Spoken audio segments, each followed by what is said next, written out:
My name's Angelo, and welcome to We Want Picks. Jacob and I are going to break down the entire UFC Vegas 78 fight card. We're going to give you our picks, our predictions, our bets, and our fantasy plays.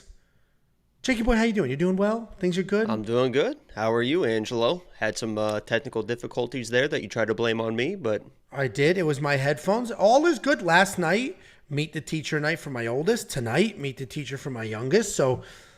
settling in, I'm very excited for these kids to be in school. Let's go ahead and talk about some stuff. But before I do, I want to give you $50. I pay out thousands of dollars a month. Thousands of dollars a month. I paid out $350 today. All you need to do to get your $50 is go to WeWantPicks.com/bets. Sign up with any one of our betting partners. Make a deposit, and I will send you $50 as a thank you. It's affiliate marketing. They're going to pay me. I'm going to break off a piece of that little baby pie, and I'm going to give it right back to you. WeWantPicks.com/bets. Sign up, make a deposit. I'll send you 50 schmackalootses. We're going to talk about UFC Nashville very quickly. Jacob crushed UFC Nashville. I did not. Jacob did. Here's a snapshot of his tweet. Follow him on Twitter. But here's a snapshot of his tweet of all the bets. Yeah, I'm trying to get 3 million impressions so I can start making money off Twitter. That's all I'm missing. There you go. You do have a very underrated, I don't like complimenting you. You have a very underrated Twitter. But Jacob did well at UFC Nashville. His lock of the week did miss. I had a real mixed bag. Okay, here we go. Cody Durden. Okay, Cody Durden was his lock of the week. All right. There you go. Can't wait for the people who don't understand sarcasm to attack you in the comment section. I had a mixed bag. I had two safety parlays because I got greedy. One hit. One did not. Thank you, Ignacio Bahamondes. But here's a little bit of a deeper dive into the safety parlay. There have only ever been 60. That's a lot, actually. There's been 60 safety parlays. The ROI is 30%. You will not find anybody that over a 60-unit sample size or a 60 individual bet sample size has delivered 30% ROI. The safety parlay remains tried and true. 60 units out, 78.69 units back in, over 60 safety parlays. The one thing I will say, I don't know if I have ever hit a safety parlay where I added a third leg. There is a third leg on this week's safety parlay. My advice, just hit the base. Leave the third leg. Let's not get greedy. I was hitting a rhythm. I was hitting safety parlays left and right. I got a little greedy. I got obsessed with giving you a plus number, so I added a third leg. Get rid of the third leg. Just hit the base. I can't get rid of mine. It's just there. Hanging. Yeah, good job. You made that connection. By the way, we need to switch this software. I think I'm looking at it on YouTube, and this shit's lagging like crazy. So. Me and you, or just you? Or just me? No, just all nonsense. We apologize for that. We do have to switch the software. I don't have time. Okay. Anyway, the community absolutely crushed. When I did my quick picks video, there was $32,000 in winnings. $22,000 in winnings. There's now $33,000 in winnings because the latest ticket that was sent to me after I filmed quick picks is from Justin.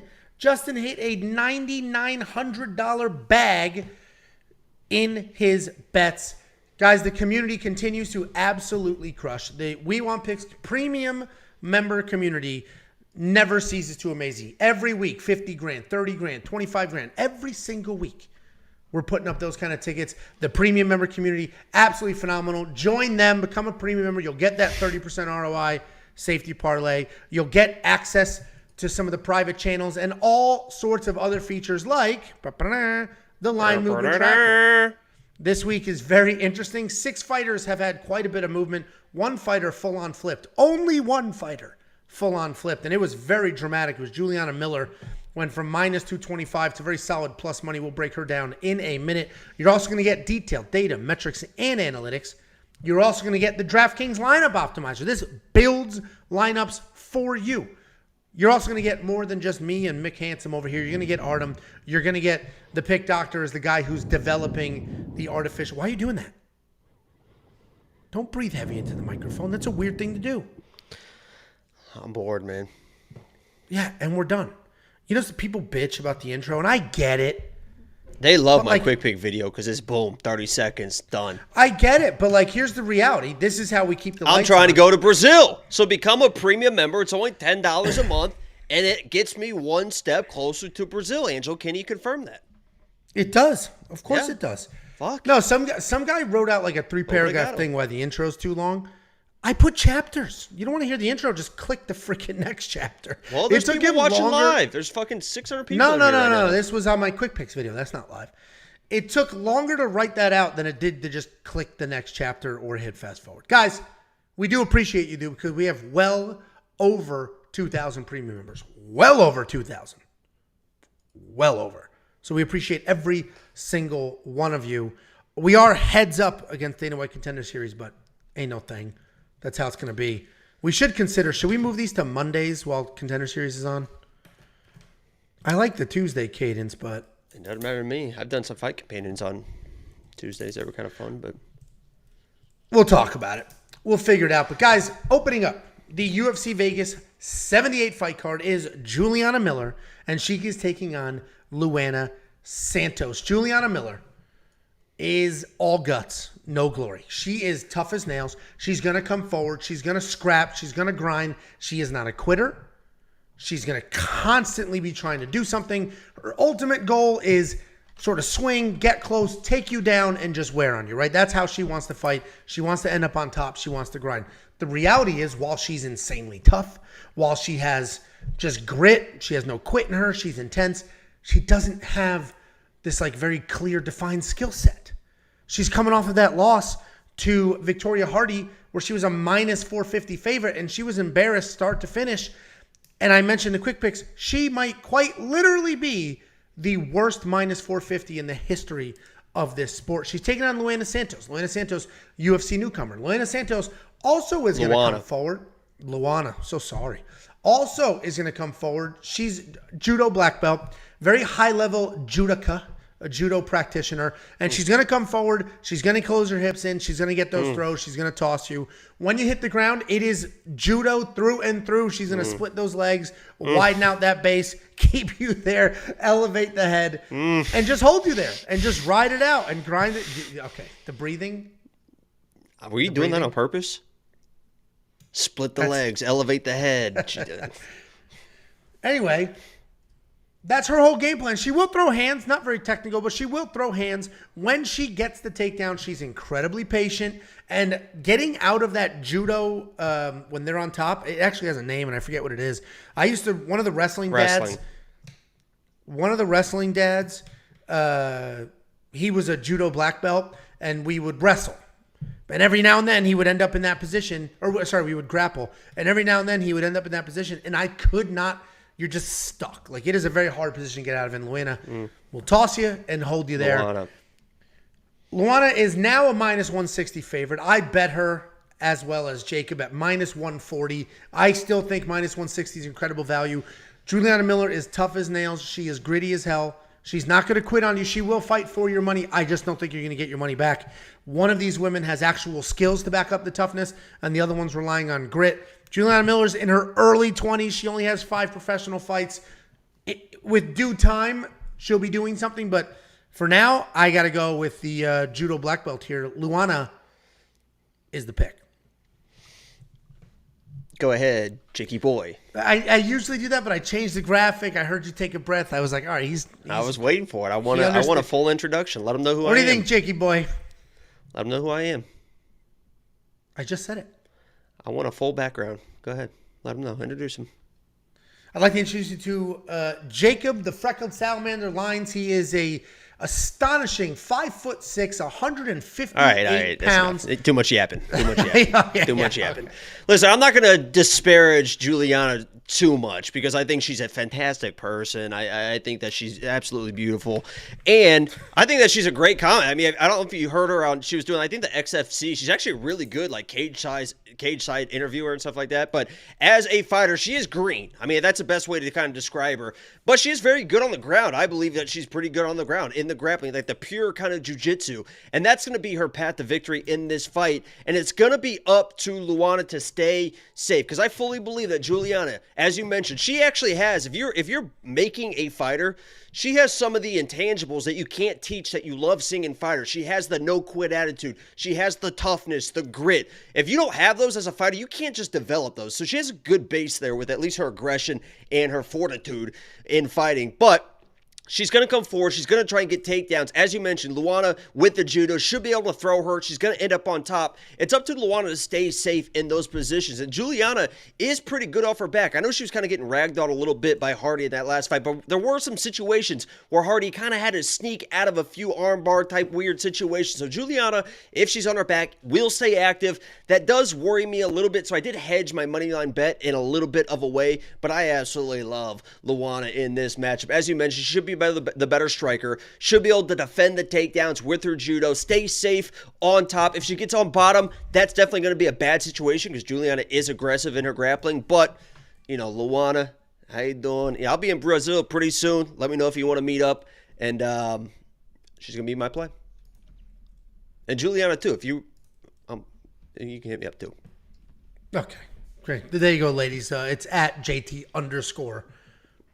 The underscores. Really. Lions, huh? A lot of people think my last name is fake. I think we've talked about that before. Lines. You should. It is stupid that it's you haven't branded it. Because it's like betting lines, and stuff. There's a lot of people that like, yeah, I thought your name was fake. And you should have your own like lines with lines, breaking down lines with lines or something. Stupid like that. Get them, boy. Get her done. Juliana Miller looks like she kind of says, "I don't know fuck about shit." She does. It's the jowls there. But she seems like a sweet girl. I'm a ain't fan. no guff. I'm serious. When she was doing the side, she's- I think that was the first time I think she had done sideline interviews and stuff. It was really good. No, she's very, and like when I was saying she's all guts and doesn't really have the skills yet, that's not an insult. That's what happens when you're. That's 22. what I said. I said that's actually a good thing. That's a great base to have. So many of these fighters are fucking pussies, and Juliana Miller is not a fucking pussy. I'll tell you that. Not even a little bit. She's one of those wild girls that I need in my life. Anyway, no, she's all. That is what we're like. I am confident in the bet on Luana Santos because of the skill. There is a difference in skill, but we have seen guts outlast skills before, and that is possible. I don't think that's what's going to happen here. So we are confident. $7,900 on Miller, $83 on Luana. I'm going to spend the $8,300 in DraftKings on Luana because there's got to be a couple of takedowns. The fact that Juliana Miller is tough is actually excellent for my DraftKings score because Juliana will get up. She's not going to quit on you. She's going to keep coming forward, and I imagine continue to get taken down. Victoria Hardy scored a ton of points fighting Juliana Miller, and this could look very, very similar. Do you agree? Or do you think Juliana's going to throw up that Hail Mary submission and get it done? Nah, I think there's definitely a chance. I know a lot of people are like, oh, she's terrible, and just completely counting her out. I would not count out her jiu-jitsu too much, but it's definitely going to be a little bit of a Hail Mary situation. Yeah, and I think, I mentioned... But it's women's MMA, and this is a UFC debut. I mean, weirder things have happened than Juliana Miller finding a sub, No, 100%, especially given how ridiculously tough she is. So, Jacob she was basically embarrassed her last fight. A lot of people bounced back from that. 100%, and that was a skill gap. She didn't quit at any point. I mean, she was beat bell to bell, and no point did she quit. So, again, I am still confident in that bet because I believe the skill gap remains. It's only been 6 months, and Victoria Hardy beat her by taking her down. Luana Santos is going to beat her by taking her down. I think it's just that cut and dry. I don't think that Luana's going to be shooting takedowns. No, she's going to be hip tossing, tripping, throwing, judoing. Well, you said taking her down. Those are takedowns. Yeah, but she's not going to be actively trying to take her down. It's going to be... When I come up to you and I grab your head and I hip toss you to the ground, did I try to take you down or no? But I'm initiating. She's not going to be shooting. She's not going to be pushing forward looking for takedowns. Juliana, if she comes up to her, she'll throw her down like judo. But I think Luana is literally going to be looking for the judo throws. Oh, no, she's going to be just striking. She's a striker. Nah, she's a good striker. She can outstrike her. If there's any clinch whatsoever, whoop, gone. Anyway, we are on the same side of this, and if you want to see what bets we've got going on besides the one I just mentioned, Jacob's got some other ones going on for this fight. WeWantPicks.com. Click become a member. It is only $10 a month. And Pepe Silva just sent 2 months worth of premium membership. $20 super chat from Pepe. Jacob's a peacock. You got to let him fly on this one, Angela. I don't think that's a peacock noise. That's like an injured wolf. You know, peacocks at my sister took riding lessons when we were kids, so I would always have to go to the barn and just like hang out. And there was a peacock there that literally would just fucking chase you. Peacocks are mean, man. Like the full thing out, just like it's like the fucking Jurassic Park thing, like fucking just start chasing you. It's terrifying. Those and the geese would chase you too. It is wild they let you, or they just let them roam free at like the zoo and shit. Like here you go. With children and popcorn everywhere. Because they'll come running up to you looking for some popcorn. Cool. And we feed them and we laugh and we laugh. Next up at UFC Vegas 78, we have, this fight was added last night. I was in bed. I go to bed early. I was in bed. I get a text message from Jacob. And now we're going to break down this fight. It was FaceTime. That was the shower. And then I hung up and then I went to bed. We got Damon Blackshear taking on Jose Johnson. Damon Blackshear, 13-5 overall, 3-1-1 in his last 5. He's coming off his first official UFC win. He's taking on Jose Johnson. This gentleman is 15-7 overall. He's 4-1 in his last 5. He's making his official UFC debut after 2 different canceled attempts. He was scheduled to fight in the UFC officially 2 different times. Both of those were canceled. Third time should be a charm. He is stepping up on very, very short notice. Damon Blackshear is impressive. I was very high on him in his last fight. He got that done. Same. And what was that? I said same. Okay. Well, Damon Blackshear is an athletic striker. He's got impressive speed, got impressive power. He can grapple as well. He's got takedowns in every single one of his UFC fights. Every single one. He's got solid volume in his strikes, technical boxing, clean takedowns. He's 1-1-1 in the UFC. He has a win, a loss, and a draw. The draw was interesting because 10-8 round in that mix, good for him. And the loss was interesting as well because he fought Farid Basharat, Javid's brother, and he looked incredible in that fight. And I said, this guy looked incredible in that fight. He listened to his corner. They're like, you're down. You got to go do this. And he went out and he tried to get it done. And I said, that's the type of guy I can spend my money on. I spent my money on him in the last fight. He ended up getting it done by finish over Luana Lacerda. He's taking on Jose Johnson. I like Jose Johnson. He is stepping up on short notice. He's making his official UFC debut. 2 previous bookings I mentioned were canceled. Style-wise, he's a long guy. He's a Muay Thai striker. He does use that length pretty well. He likes to come forward. He wants to control the center. He's got speed. He's got length. Versatile striking. He uses teep kicks, clinch work, traditional boxing to sort of touch people up. He does not have very good takedown defense, but he does have some trips and stuff for takedown offense and some solid, just straight up pure BJJ. I think this line is appropriate. I have already bet this line. I probably going to go up. I did think this was going to get minus 400, minus 500. Came down just a smidge at minus 330. I think it'll go back up because Damon Blackshear has the striking. He was the one already on this card, and he has wrestling as a takedown in every single one of his UFC fights. Jose Johnson's takedown defense sort of lacks, and he could use a little bit more. This is 100% Damon Blackshear. I can't believe the line moved down at all. I don't know why, but what do you think, Jakey boy? Yeah, short notice is definitely probably the biggest concern for Jose, especially the way that he likes to fight. I mean, he likes to be aggressive. He likes to be in your face, maybe get an offensive takedown or 2. And off his back, if he does get taken down by Damon, he is very, very active. And in this fight, that's probably what is going to wear him out. But it's also going to make him very dangerous early. He knows it's short notice. He knows he needs to get in Damon's face because Damon is a very, very good high-level fighter. As you mentioned, very good everywhere. But he kind of likes to just kind of take his time, right? I mean, he wants the pace to be at his own pace. And when he is standing in front of somebody, he can get hit. I mean, he's not like in there bouncing. He's kind of that Muay Thai, stand up and down, looking for takedowns. But in the striking, he wants to kind of take his time. I believe Jose's going to be in his face. There could be a situation early in this fight where if you have Damon in a parlay with Angelo, made his biggest bet of his life on Damon Blackshear, I feel like there's going to be a moment inside the first 2 or 3 minutes where you're going to be like that moment when Tony And Bobby, and you were like, "Oh shit!" He You literally were like, jabbed Bobby to "I've the never ground. heard a gasp that loud in my life." Bobby fell down, and Angela goes, "Oh!" But there I was might be very something stressed. like that because Jose is very aggressive, and even off his back, he's very aggressive with sweeps and all that stuff. But long story short, Damon should have the skills to withstand that early and control the fight late, and maybe get a finish second, third round, something like that. So I do like Damon here, but I don't know if I think it feels like you're like 10 out of 10 confidence, and I'm probably 7 out of 10, I would say. Is your ring light on? You're dark. Is your ring light on? Thank you. You're so welcome. I'll wait. It was on? Oh! Okay. Tell us another joke. That's what I have so far. Like the hideous. No DraftKings pricing just yet because this fight was just announced last night. I imagine Damon Blackshear is going to be in the 9s, and then we'll have Jose in the 6s. We'll see what that looks like. Damon's an interesting guy because he can win by finish. He can go full 3 rounds, and Jose's not soft, but this is short notice. I think Jose's going to have trouble making weight. I would not be surprised if this fight falls through entirely, or he looks like Skeletor on the scales, and then the line is really going to take off. So I'm all about Damon Blackshear here. Very happy with my I threw 2 units on it at minus 350. Woo!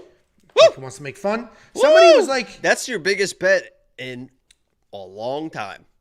A unit for me is $100. And somebody the other day was like complaining like, oh, you don't put enough units. You would have been up money if you put down more units. I'm betting $300-$400 every single weekend, and I get it. Jacob bets like $1,200, $1,500 a weekend Between before the $1,000 live and stream. $2,000. On the Amanda Jacob- Hebos card, I had $4,200. Yeah, and you lost like 38 of it. You lost like 38 of it. No, not quite that much, but early stoppage for sure.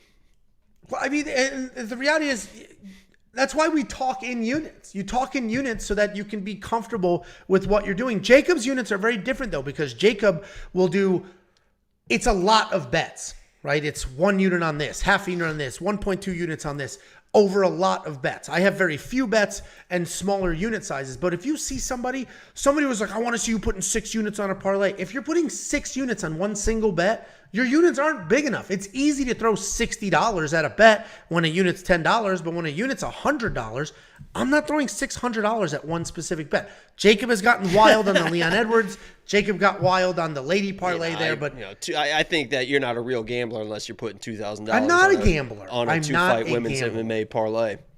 I'm not a gambler.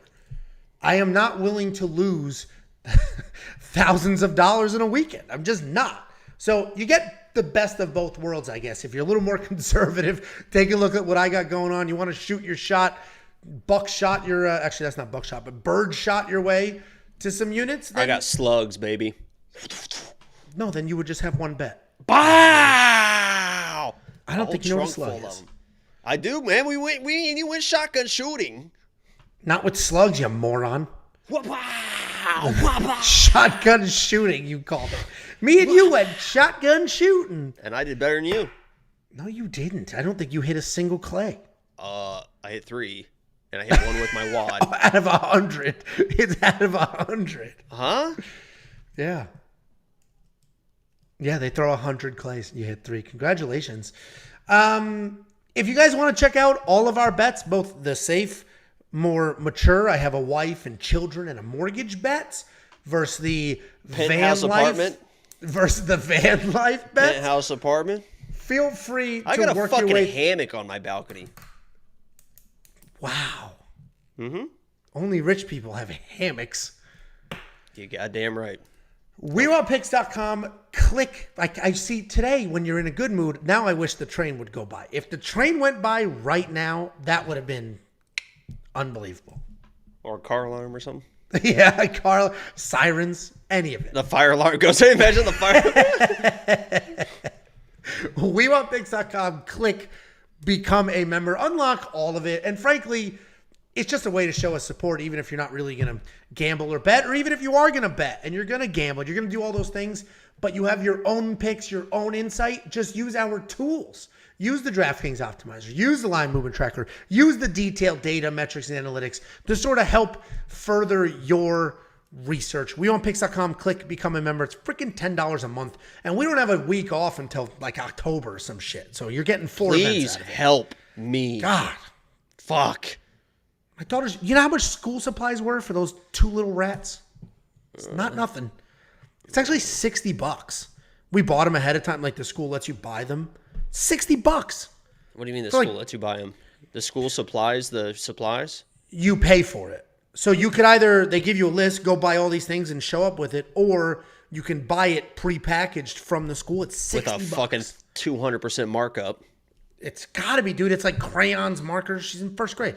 It's like crayons, Jesus, markers, you can't go to the little store and scissor. get school supplies. That's part of it. I mean, that's so much fun No, as a kid. we did that. I remember So here we picking go. out the folders and the binders and this. It's a lot of fun. I agree. We did that last year for kindergarten, right? Because it's very exciting. Like it's kid first real school, big girl school. She picked out, oh, I want these pencils and the glitter and this, and we got all the good stuff. And when they get to kindergarten, it's communal. They just dump it all in a pile. Oh Everybody my shares god! everything. Fuck that! I'd be like, I get the fuck agree. off my. I used to That's have the good the stuff. The best part in the '90s, and you probably remember this, is the Trapper NFL keeper. pencils. No, all the different NFL pencils. I fucking loved all those. That was my shit. Collect all that. I remember shit. being obsessed with trapper keepers and starter jackets. I bet you were. You said that like that wasn't a normal thing to care about. Trapper keepers and starter jackets. Yeah, that's Trapper that's keepers and jackets. I was more into fashion in the '90s.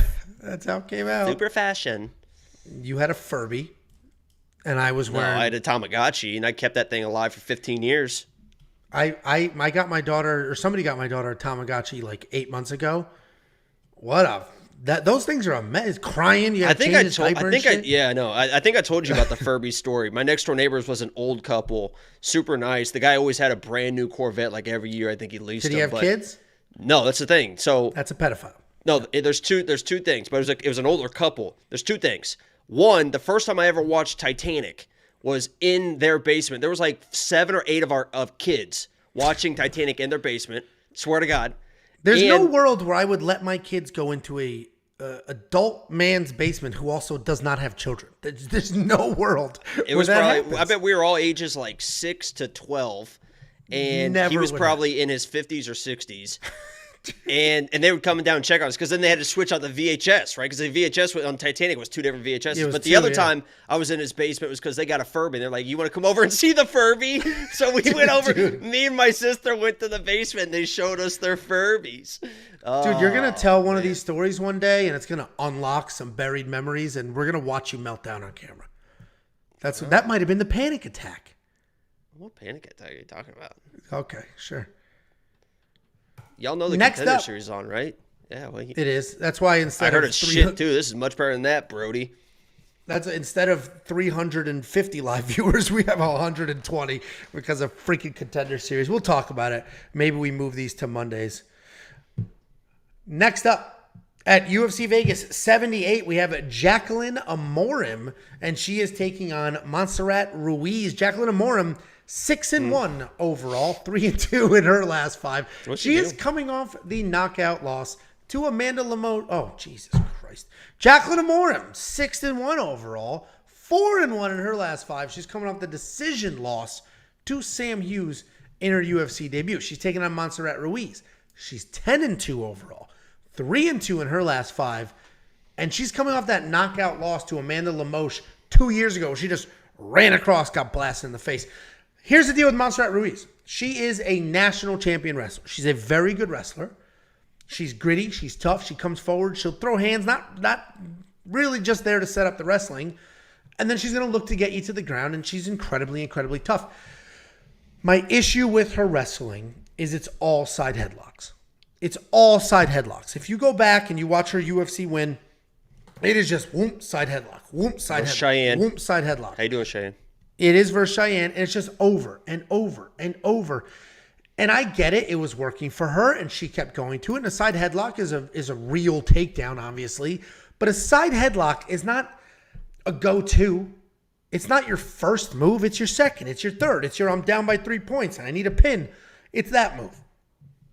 And she just went to it over and over and over. And it felt like she didn't have another takedown. We know she does. She's the national champion wrestler. But it felt like she didn't have another takedown. And that does worry me a little bit because she's taking on Jaqueline Amorim. Jaqueline Amorim is a talented prospect.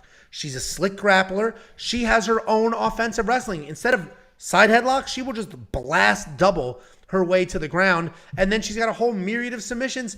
She has power in her hands and is a genuine threat everywhere. She's going to come forward like a buzzsaw, cut through everything in front of her. Ooh. Her striking is a bit wide. It is raw, but the power is insane. You don't see a lot of people at this weight class that can one-punch knock out people. And she is coming off that loss to Sam Hughes. And people like to trash Sam Hughes, and I don't know why, because she's like tough and gritty, and she has no quit. She's just fucking Homer Simpson is what she is. Fine, but tough. She's the opposite of Kyler Phillips. Kyler's never lost a first round. I don't know if Sam Hughes ever won a first round. But she always wins. She's tough as shit. Well, and she beat Jaqueline Amorim, but if you watch that fight, it was very clear that Jaqueline is good. She has great BJJ, really nice takedowns, but zero cardio whatsoever. I mean, she has less cardio than I do. It's shocking. And for that reason, I think Montserrat Ruiz wins. If Jaqueline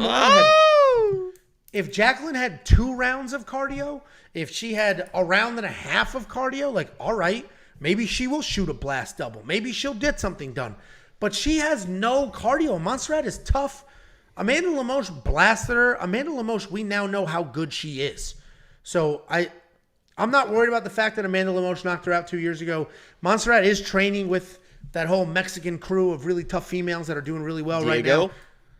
I think she's going to get it done. I think she's going to come forward, and I think she's going to get a couple of side headlocks or at least weather the early storm. What do you think, Jakey Boom Bots? Yeah, I don't actually hate that play. I was actually pretty high on Ruiz going into that Cheyenne fight for that very reason. I knew that she was. I mean, she's almost like Juliana Miller in this matchup as far as like when it comes down to mental fortitude and somebody that's not going to quit and somebody's going to keep pushing forward. I know that Ruiz is going to be that person. And we saw Amorim against Sam Hughes basically just kind of give up and quit. She didn't like fully quit, but she was doing everything she could to try and get that fight to the ground. Even when she got that fight to the ground, like pulling guard, not like with takedowns, pulling guard in the second and third rounds, she still was just kind of stalling after that first round. So I see the red flags.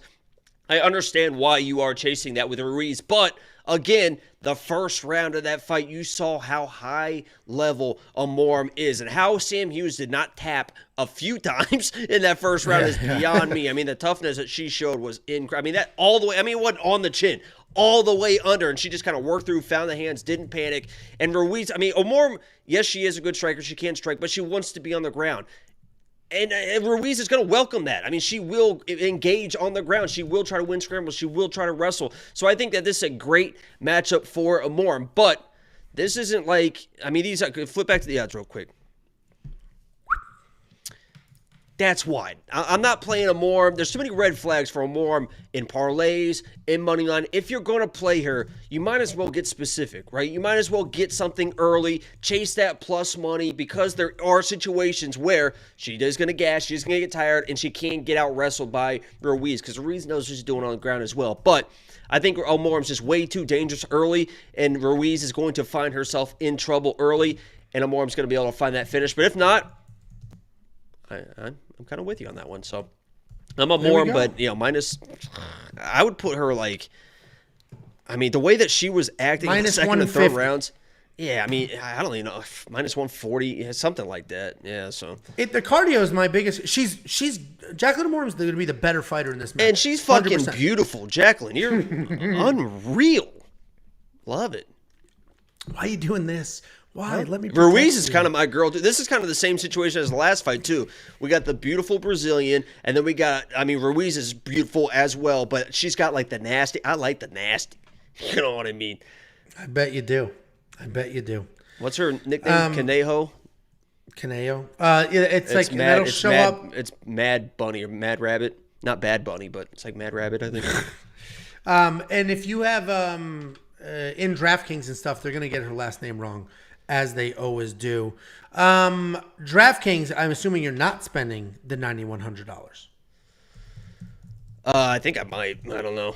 Yeah, it's Conejo. I thought it was something Conejo because I think Conejo means rabbit, right? I don't. The fuck do I know rabbit in Spanish? Why would I know rabbit in Spanish?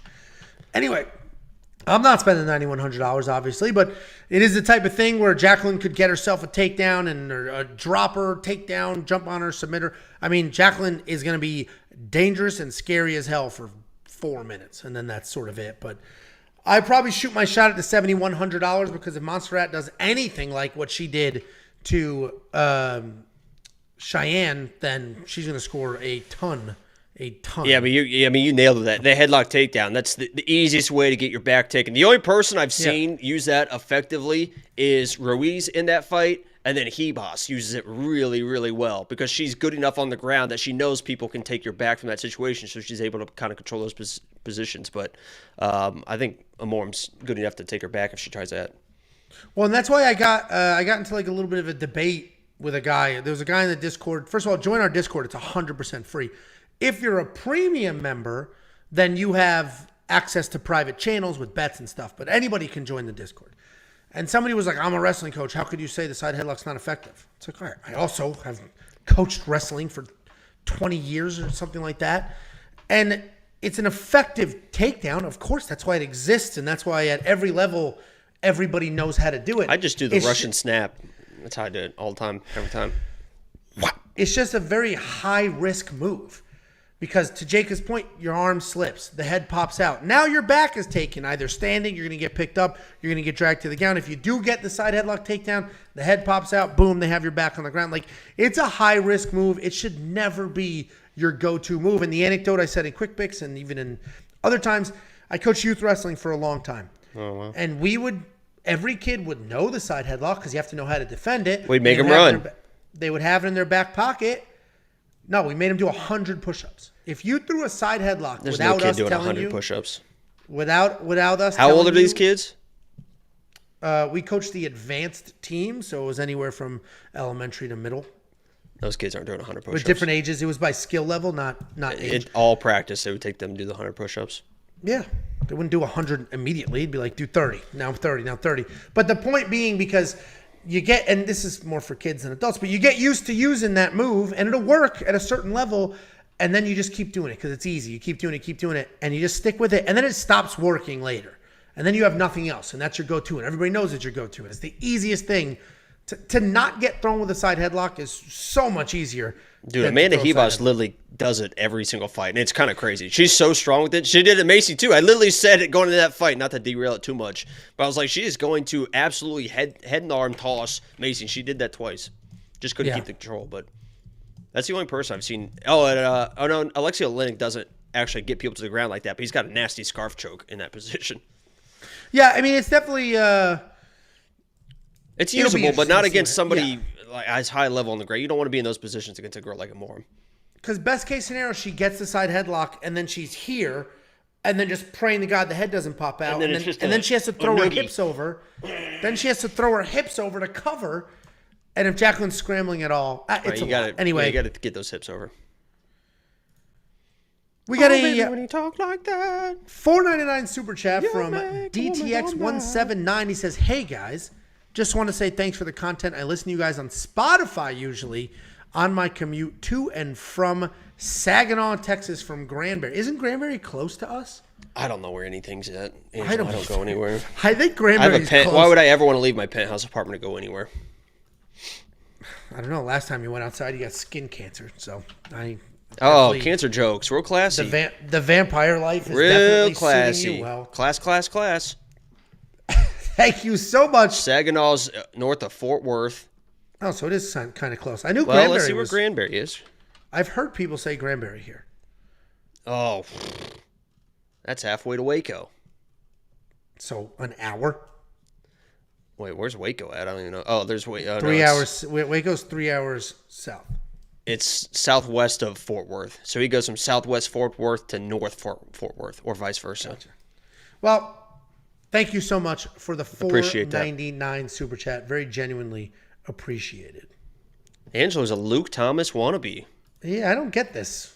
Who's Luke Thomas? How so? He's like trying to be a journalist or an analyst or whatever. Good looking dude with a beard and glasses. Oh, I can see. Yeah. Oh, Marine Corps too. Tell him how much you served. I met Luke Thomas. I met Luke Thomas. So I managed Nick Newell forever, as you guys know, or the OGs know. And Nick Newell was on that MMA Tonight show, or I forget what it was called. It was with Craig Carton from The Fan. There's a documentary about him on HBO. And Luke Thomas and Nate, OG Ultimate Fighter, Nate, whatever the hell his name was. Diaz.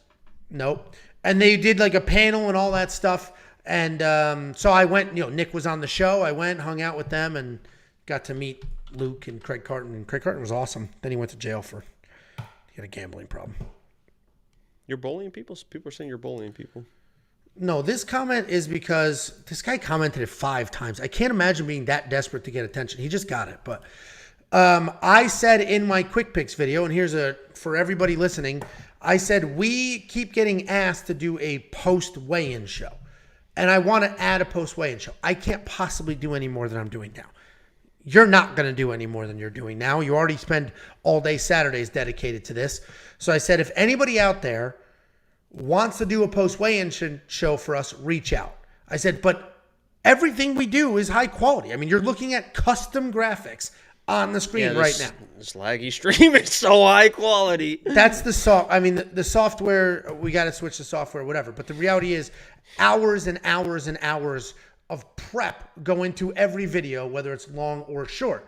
So my comment was, if you're willing to do a post weigh-in show, reach out. But I don't want anybody that just has Tapology on in their screen share or writing on a whiteboard. Like I want a highly edited, well done, quality production. And so I don't even know who this guy is, but I think he just, yeah, exactly. I think. Okay, well, it felt like a shot. Holy shit. I think this guy just writes on a whiteboard, and that's not. It's not my point. Wasn't. Jesus, that's all I do every Saturday. My point was, I want a high quality production, and if you're like, ooh, I'll do the video, but your skill level ends at turn on camera, then it's just not going to work. This guy commented it like 6 times. I know.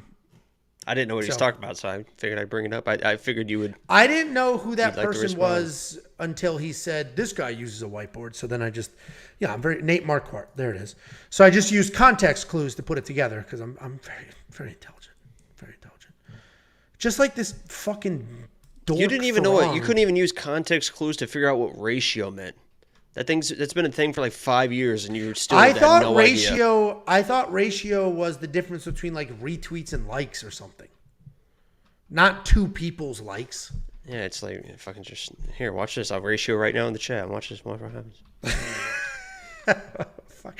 I thought you guys also said in the text that it's loserish to do ratios. It's a little outdated now. That's why it was so funny. That's why it was so funny that Connor did it just randomly until Ariel set him up and fucking hammered it home. Next up at UFC Vegas 78, we have Josh Parisian taking on Martin Buday. Josh Parisian, 15-6 overall, 2-3 in his last 5. He is alternating wins and losses. He's taking on Martin Buday. What are you doing? Relax. What's in your hand? I always have something in my hand when I have it. I hold this the entire stream too. I bet you do. He's taking on Martin Buday, 12-1 overall, 5-0 in his last 5. He is riding an 11-fight win streak. Josh Parisian, high-volume guy. He does have 10 knockouts under his belt, but he's not like a big one punch. You're going to see heavyweight. You're going to see 10 knockouts. Not really. He's going to come forward, tons of volume. There's a little bit of power there, but he's not flatlining people in one single punch. Lots of volume, and later in the fight, he'll slow down a little bit, but the volume will still be there. He's just not nearly as dangerous as he is early. He's taking on Martin Buday. This guy is a powerful striker. He does have heavy hands. He also has 10 stoppage wins, but he is riding a couple of decisions, right? He's a couple decisions in a row here, but he can be hittable.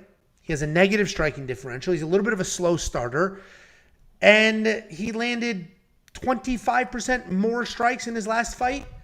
And that's important here because Martin Buday does have volume once he gets his hands going, right? First round, he might give up. Second round, once he starts moving. Third round, once he starts moving, he gets his hands going. He puts out the volume. So I really like Martin Buday here. The line is closing on itself, and I get it. This is one of those weird fights where the longer I stare at it, the more I convince myself the other side. I was very, very confident in Martin Buday. Then I just keep looking at it. I'm like, well, Josh is just going to come forward. He's going to throw a million punches, and volume might do it. And Martin looked like shit in a couple of those wins. Like, it's not 12-1's a little bit deceiving. Like, that one fight, he probably shouldn't have won at all. So I'm starting to freak myself out for no reason at all. But I still think Martin Buday is going to win. He's still going to be the pick. But the more I look at this, and the more I'm like, man, if Josh Parisian is just tough and busy, he could win this fight, especially with Martin just giving up first rounds. What do you think, Jakey boy? Yeah, I don't really care about this fight. Somebody in the chat said, serious question. I'm 32, 6'7", and walk around at 210 pounds and can cut to middleweight. Recently started training, and in just 2 weeks, I'm out sparring guys who have trained for 2 years. If I train full-time starting in a few months, do you think there's a chance I could get to the UFC? And Daniel says, you have no chance, James. It just shattered his dreams inside of 30 seconds. I don't know why that was so funny. But, yeah, when it comes back to this fight, this is going to be like, when I'm streaming, it's going to be like, Jesus Christ. I mean, this is going to be sloppy. It's going to be messy. Martin Buday should be able to out-tough him, and that's all it comes down to. I think that Martin Buday is one of the worst 12-1 fighters I've ever seen in my entire life, but he should be better than Josh in this matchup. This is quick and to the point. I'm taking Buday, but I don't trust him with anything. So, I mean, they both have negative striking differentials. They both have very high volume for heavyweights. Like, it is definitely a man. I regret some decisions I've made with Martin Buday, but I still think he should be able. I still think he should be able to get it done because it should be. Yeah, I mean, I'm trying to be not too mean, but because he's our heavyweight, you know what I mean? But if he loses this fight to Josh Parisian, and I'm not saying if he loses it like a sloppy decision, that would not surprise me at all, right? Because I mean, it's not like Martin Buday is like this crazy volume guy, but if he comes in and loses like inside the distance to Josh Parisian, it's like, Jesus. I hear you. We got 7,400 in DraftKings, 8,800 in DraftKings. Full fade on both of those because especially Martin's last couple of fights, all decisions. Josh Parisian's a decision guy. You can get some volume out of Josh. He actually can score okay. But, heavyweights and DraftKings, when there's not a stoppage upside, really not that worth it. So I'm going to fade them in DraftKings. But if you do want our full DraftKings analysis, including our DraftKings optimizer, and quite literally the best DraftKings ownership projections in the game, just go to WeWantPicks.com, click Become a Member. It's $10 a month, and you're going to get all that. You're going to get everything. There are massive websites like Awesemo and Roto Grinders charging 5 to 10 times that amount of money just for the optimizer and the ownership projections. That's included along with everything else we do. WeWantPicks.com. I didn't even know we had a premium service. Become a member. We do. We're, and actually, if you mentioned Brazil, I'll give you some of that money if you want to go to Brazil. I'll give you $3 for every 10. We can do that. Oh, that'd be nice, right? Well, I don't know. I would be happy to not give you that money. Is this an official declining of the money? Because I'd be happy not to, frankly. I told you school supplies are $60. Okay. You know what daycare is?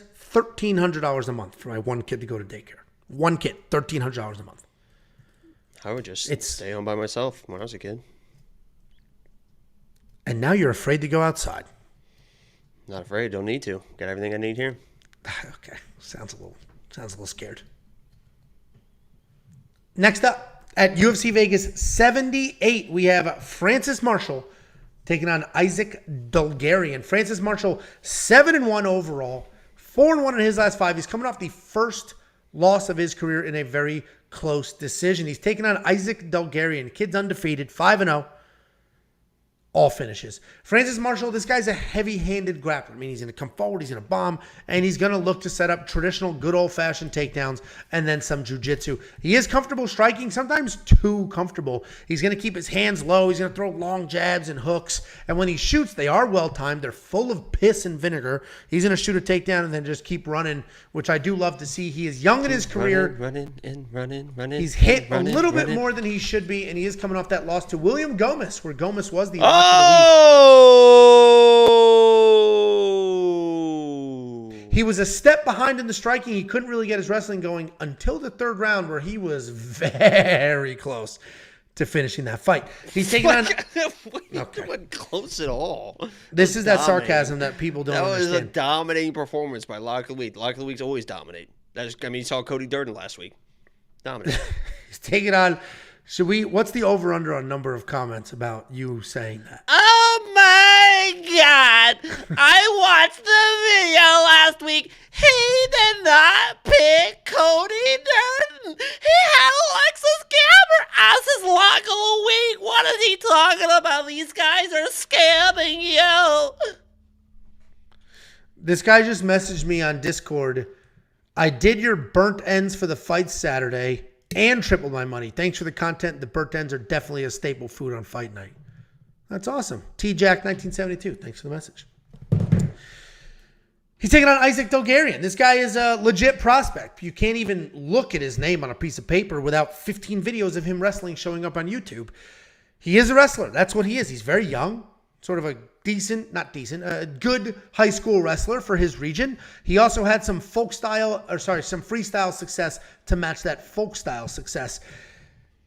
He's a striker as well. He's going to stay light on his feet. He's going to engage, and then as soon as he has it open, he's going to shoot a takedown. What I do like about his wrestling for MMA is he's going to snatch a single. He's not going to commit. He's not going to be like stuck underneath you. If a leg is in front of him, he'll pick it right up, he'll run the pipe, and then he'll go from there. He's a well-rounded prospect, but 5-0 is a little tricky because we just haven't seen that level of competition. And I get it. Francis is only 7-1. It's not as if Francis has fought a world of beaters, but we've seen Francis compete at sort of this level. We have not seen that yet from Isaac. And that's why this is a tough fight to break down, because Isaac's level of competition is questionable. These are all people getting finished super early on the regional scene. And great for Isaac. He's doing what he's supposed to do. I'm not going to knock the guy for finishing people quickly. It's just hard to get a gauge. When you don't get a full 3 rounds and a back and forth, it really is hard to gauge how good actually is this guy. But it looks like if he can get a takedown, if he ends up on top, he's going to go to work and get some things done. I don't know what he's going to look like backing up. I don't know what's going to happen if he gets taken down. There's a lot of questions here. For that reason, I am going to go with Francis Marshall, literally only because watching Francis in that Gomez fight be a step behind, losing, and then still at the end of the 3rd round, almost be able to pull this whole thing out and get that choke. And was it an armbar or a rear naked choke? I forget which one, but I think it was a rear naked choke. Rear naked choke, and then almost an arm triangle, head and arm triangle, and then he, but it wasn't, nothing was close. So seeing him almost be able to do that in the 3rd round, I'm going to give him the slight edge here, but this is like, I'm not doing anything here. No money, absolutely nothing. What do you think, Jakey boy? The Midwest Chopper.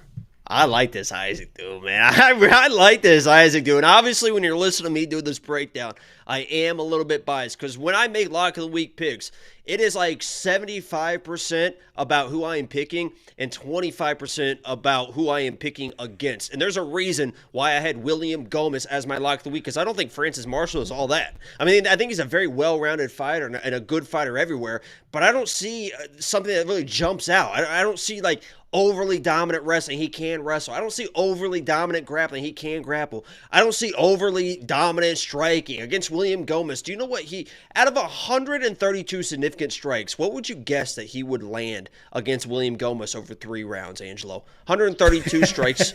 How many do you think he landed? It's obviously a known number, but I'm not gonna try to be an asshole.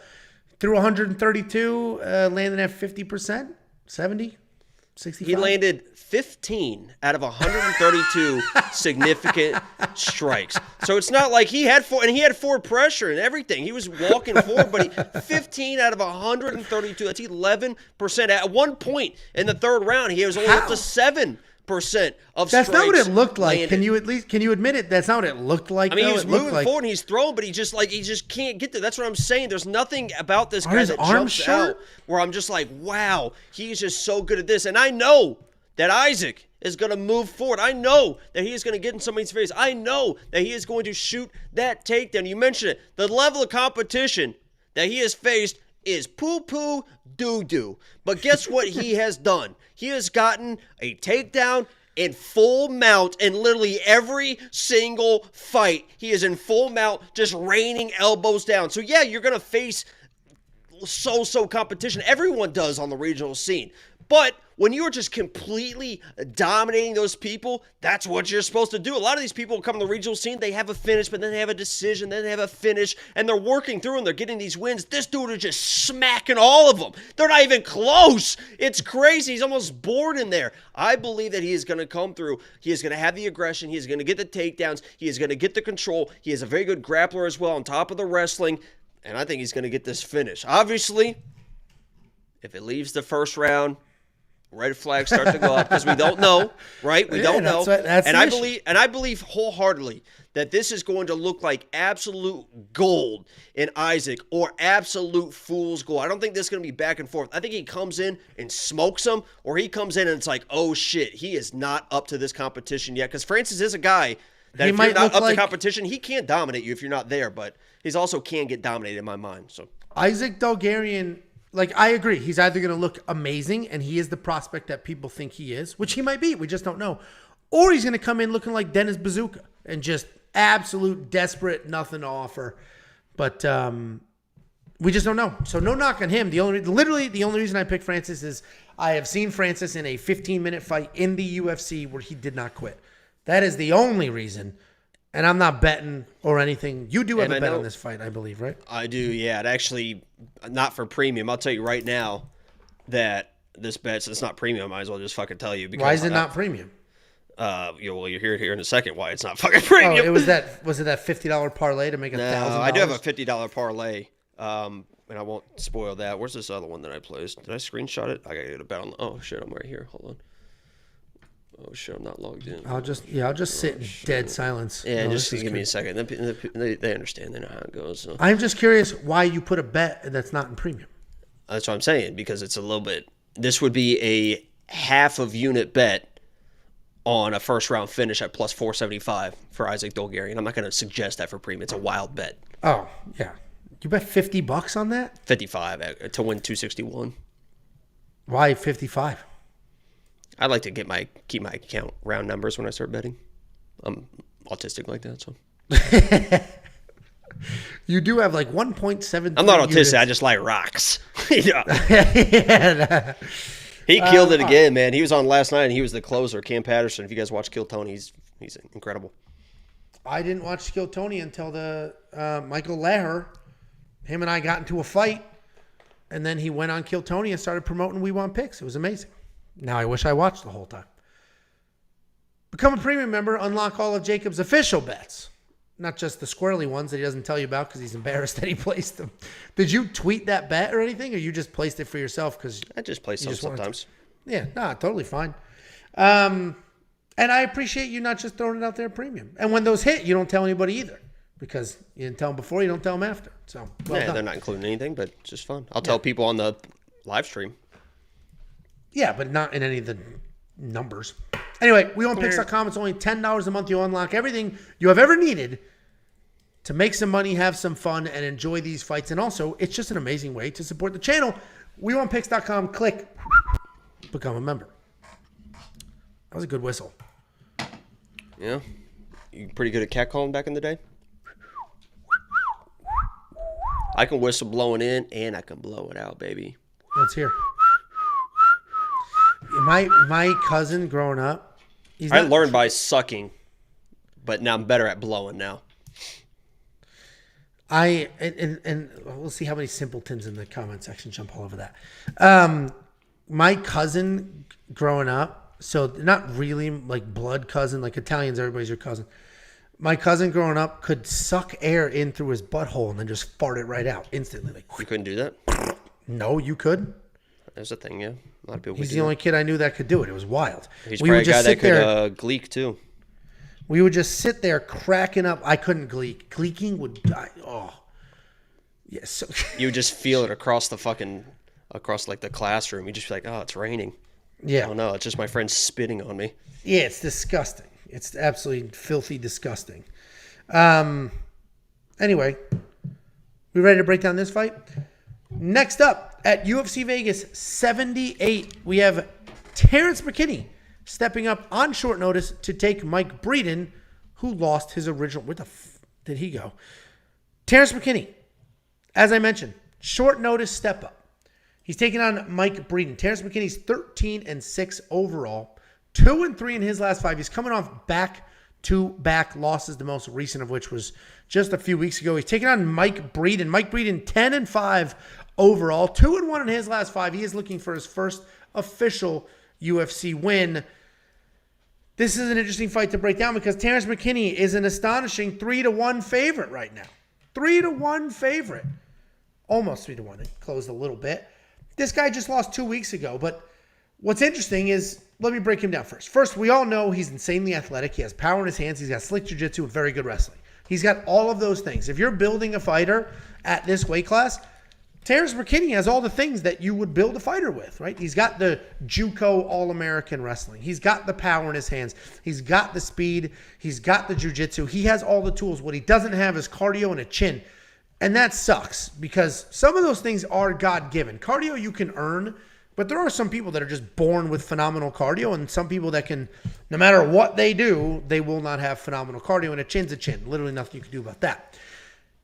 He is coming off that loss just a few weeks ago to Nazim Sadikov, but what I loved about that loss was he spent the entire first round wrestling. He had a full-blown wrestling game plan, and that was huge to see because before that he got caught up in a couple of slugfests and things didn't go his way, but he's a JUCO All-American wrestling, used the wrestling, and he did do that in his last fight. He won the first round, lost the scramble, and then ended up getting submitted in the second round. But the game plan was there, and I loved it. He's taking on Mike Breeden. Mike Breeden has 2 fights in the UFC. They were both over a year ago. His UFC debut was a short notice step up, lost to Alexander Hernandez, and his last fight was a decision loss to Natan Levy. He's a good striker. He's got solid range, good variety. He has some power in his hands.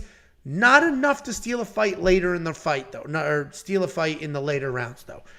He's more of a volume guy. He's always throwing something. His takedown defense is just okay, but his get-up game is actually phenomenal. So, here's the breakdown.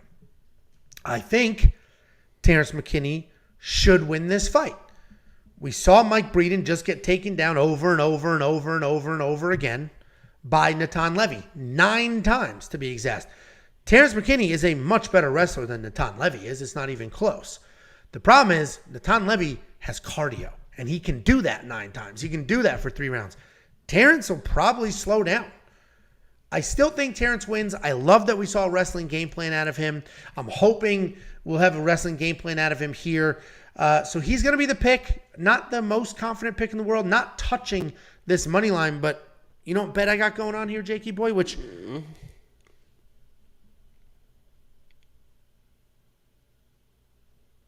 How about not the sex noises? What are you talking about? The bet that I got is over 1.5. And I know Terrance McKinney, like, an over 1.5 is crazy. But it's plus 240. I threw $25 at it. If Terrance McKinney comes out with a wrestling-heavy game plan, this dude could absolutely be wrestling for 7.5 minutes. Get some takedowns, Mike will pop back up. Get some takedowns, Mike will pop back up. Mike's power will sort of fade over the first round. And then the second round, I don't even care if Terrance gets tired. There shouldn't be enough power on the Mike side. And so I think we get past 1.5 rounds. So I threw $25 at that at plus 240. What do you think of that bet, and what do you think of this fight? Yeah, that value is, I mean, that is extreme value because, as you mentioned, Terrance seems like he's starting to try and mold himself into an actual fighter, right? I mean, the way it happened, it was almost, it was worse for his career that he was so good early because it was just like, oh my God, this is easy, and he was never really able to settle into what he could be, what he could become because the talent on this kid is unreal. It's a shame that he's already kind of losing his chin a little bit this early, and that's going to happen when you have a bunch of first-round finishes. You're going to keep chasing first-round finishes like that, so it's going to happen. Hopefully he can kind of regain that because this kid is super, super talented. And this is a fight that if this was, I mean, a couple years ago, I mean, Terrance McKinney would be minus 1,500. I mean, he'd be minus 2,000 against Mike Breeden. That's nothing against Mike Breeden. It's just the talent levels are that different. But even in his last fight, where he came in, he had a game plan. He implemented the game plan. Everything went right in that first round. He still fucking got finished. I mean, he still lost that. He still lost that fight and got finished. And against a guy like Mike Breeden, who can kind of take I don't want to say like a beating as far as like strikes, but in the wrestling and stuff, he can kind of survive. You saw that with Natan Levy. He got better as the fight went on, and in the third round, he won the third round on 2 of the judges' scorecards. So he won the third round of a very tough fight. And that's like the worst case scenario for Terrance McKinney, a guy that can survive and can kind of come on late in the second and the third round of fight. So yes, my pick is going to be Terrance McKinney. But at this point, I don't know how anybody can trust him with anything. Money line. I mean, if you want to chase like a first-round finish, I know a lot of people are like, if you're going to play him, you might as well play first round. But I agree. There is a situation where he can get out of the first round and still get the control and maybe find a later finish or maybe even a decision win. Maybe it's like one of those weird Terrance McKinney just out-wrestle him for 3 rounds type of thing. But, I can't. At this point, I love Terrance McKinney. I think he's crazy talented, and I hope that he becomes what he can become. But when it comes down to betting, you can't trust him. You just can't trust him at this point. So he is my pick, but I'm staying away from him completely. But I do like your play. Yeah, I mean, getting past 7.5 fight minutes for Terrance McKinney is not a common practice, but based off of the wrestle-heavy game plan in his last fight and Mike Breeden's wild get-up game, and it was never stopped trying to get up with Natan Levy. I think Mike Breeden's a very live underdog, a very, very live underdog. And I think we might get a little bit of a longer fight. So, quarter of a unit on that. I don't have DraftKings pricing on the screen, but they did drop the pricing earlier today after I made this graphic. $9,200 for Terrance McKinney. $9,200 for Terrance McKinney. $7,000 for Mike Breeden. I got it right here. I think Mike Breeden at $7,000 is actually decent value because when Terrance McKinney loses, his opponents score a ton of points, and when he wins, he scores a ton of points. It's 9,200 to 7,000 is crazy. This should be a lot closer. This feels like it was like. I mean, this should be an easy win for this dude, but we'll see how it plays out. We will see, because the other factor is it's a short notice step up for Terrance McKinney. I don't know him well enough at all to say what he does or doesn't do before or after fights, but the dude just lost a fight 2 weeks ago. I imagine he just started eating, like he cut all that weight, all the thing. He's just gonna enjoy life for a few minutes, and then now he's just immediately cutting weight. And that wasn't that Dennis Bazooka's big excuse. Oh, I had to cut all that weight immediately, and that's why I drank. So we'll see what happens. But weonpicks.com, click become a member, unlock everything you could ever imagine, and then some, for only $10 a month. If you want to see what's behind premium, I get probably 30-ish customer service emails a week. A lot of them are, hey, I just signed up. Where is this? I just signed up. Where's that? We have a video. If you just go to our channel, like go to our YouTube profile, if you will, the pinned video or the main video is a 20-minute walkthrough of everything on premium. Every screen, where to click, what you get, everything it has. So anything you ever need to know will be right there if you just want to see what it all looks like and how to use it before you sign up. WeOnPicks.com. What does it look like? Can you talk about it a little bit? What does it look like? It's very pretty. It's very pretty. It has pretty, huh? Hey, you know what? I'll show you at the end of this. Okay. Is it Growl, the Warrior King? Do you know what that's from? Yeah, it was. If you know it, I'll be impressed. Yeah, Princess nope. Sophia is his penis's name. Yeah, but what's the movie? Yep. Yeah. It's come on. It wasn't Knocked Up. No, older than that. 90s. Early 2000s, maybe. Was it Big Daddy then? No. You know the actors, what was right? It? Yeah, what was Matthew McConaughey and Kate Hudson. Oh, that's right. Yeah. Bullshit. Failure to launch. Fucking idiot. Then what? That was with Sarah Jessica Parker. How to Lose a Guy in 10 Days. How to Lose a Guy in 10 Days. Remember they played bullshit, and then they fall in love. I love that. I love love, man. I do love love. If there's anybody, I swear to God, I literally am one of those guys. This little play here to all the women out here. I am one of those guys. When there's like a happy, like sentimental TikTok, I just start bawling, crying. I love fucking rom-coms. I love love. I just can't express it. So it gets me in trouble. But I love love, man. I love love, man. When did I say that customer service annoys me? I said I get about 30 emails a week, and some of the questions are, so if you want to check out what annoys me are these dumb dick comments, not customer service. That doesn't bother me. Angelo, somebody's saying, how do I see this on premium? premium? Says, I'm not going to engage the trolls anymore. That wasn't a troll. That's a moron. There's a difference between trolls and morons. Hey, Daniel, I love you. Very big difference. What Angelo means to say is he appreciates your support, your viewership, and hopes you become a premium member one day. That's what on another Kill Tony reference, because Kill Tony sometimes like really mean to people. And one of the guys that was on the show, the guy I love, I can't remember his name, but he's a really good guest. And every time he would be mean to somebody, he'd be like, "What Tony meant to say was he appreciates you. He thinks you're doing great." And it was really funny because Tony kept being mean to people. He'd be like, "What he meant to say was." I'm actually a nice guy. Doesn't seem like that. I promise you guys. I don't promise you, but he is, Angelo is a decent guy sometimes. So decent guy sometimes. No, he's a good guy. You guys give him a hard time, and he can get triggered pretty easily. But besides that, behind the anger is a soft heart. Behind it's a large heart. I was going to say, I was waiting for the fat joke. I'm just waiting for it. Anyway.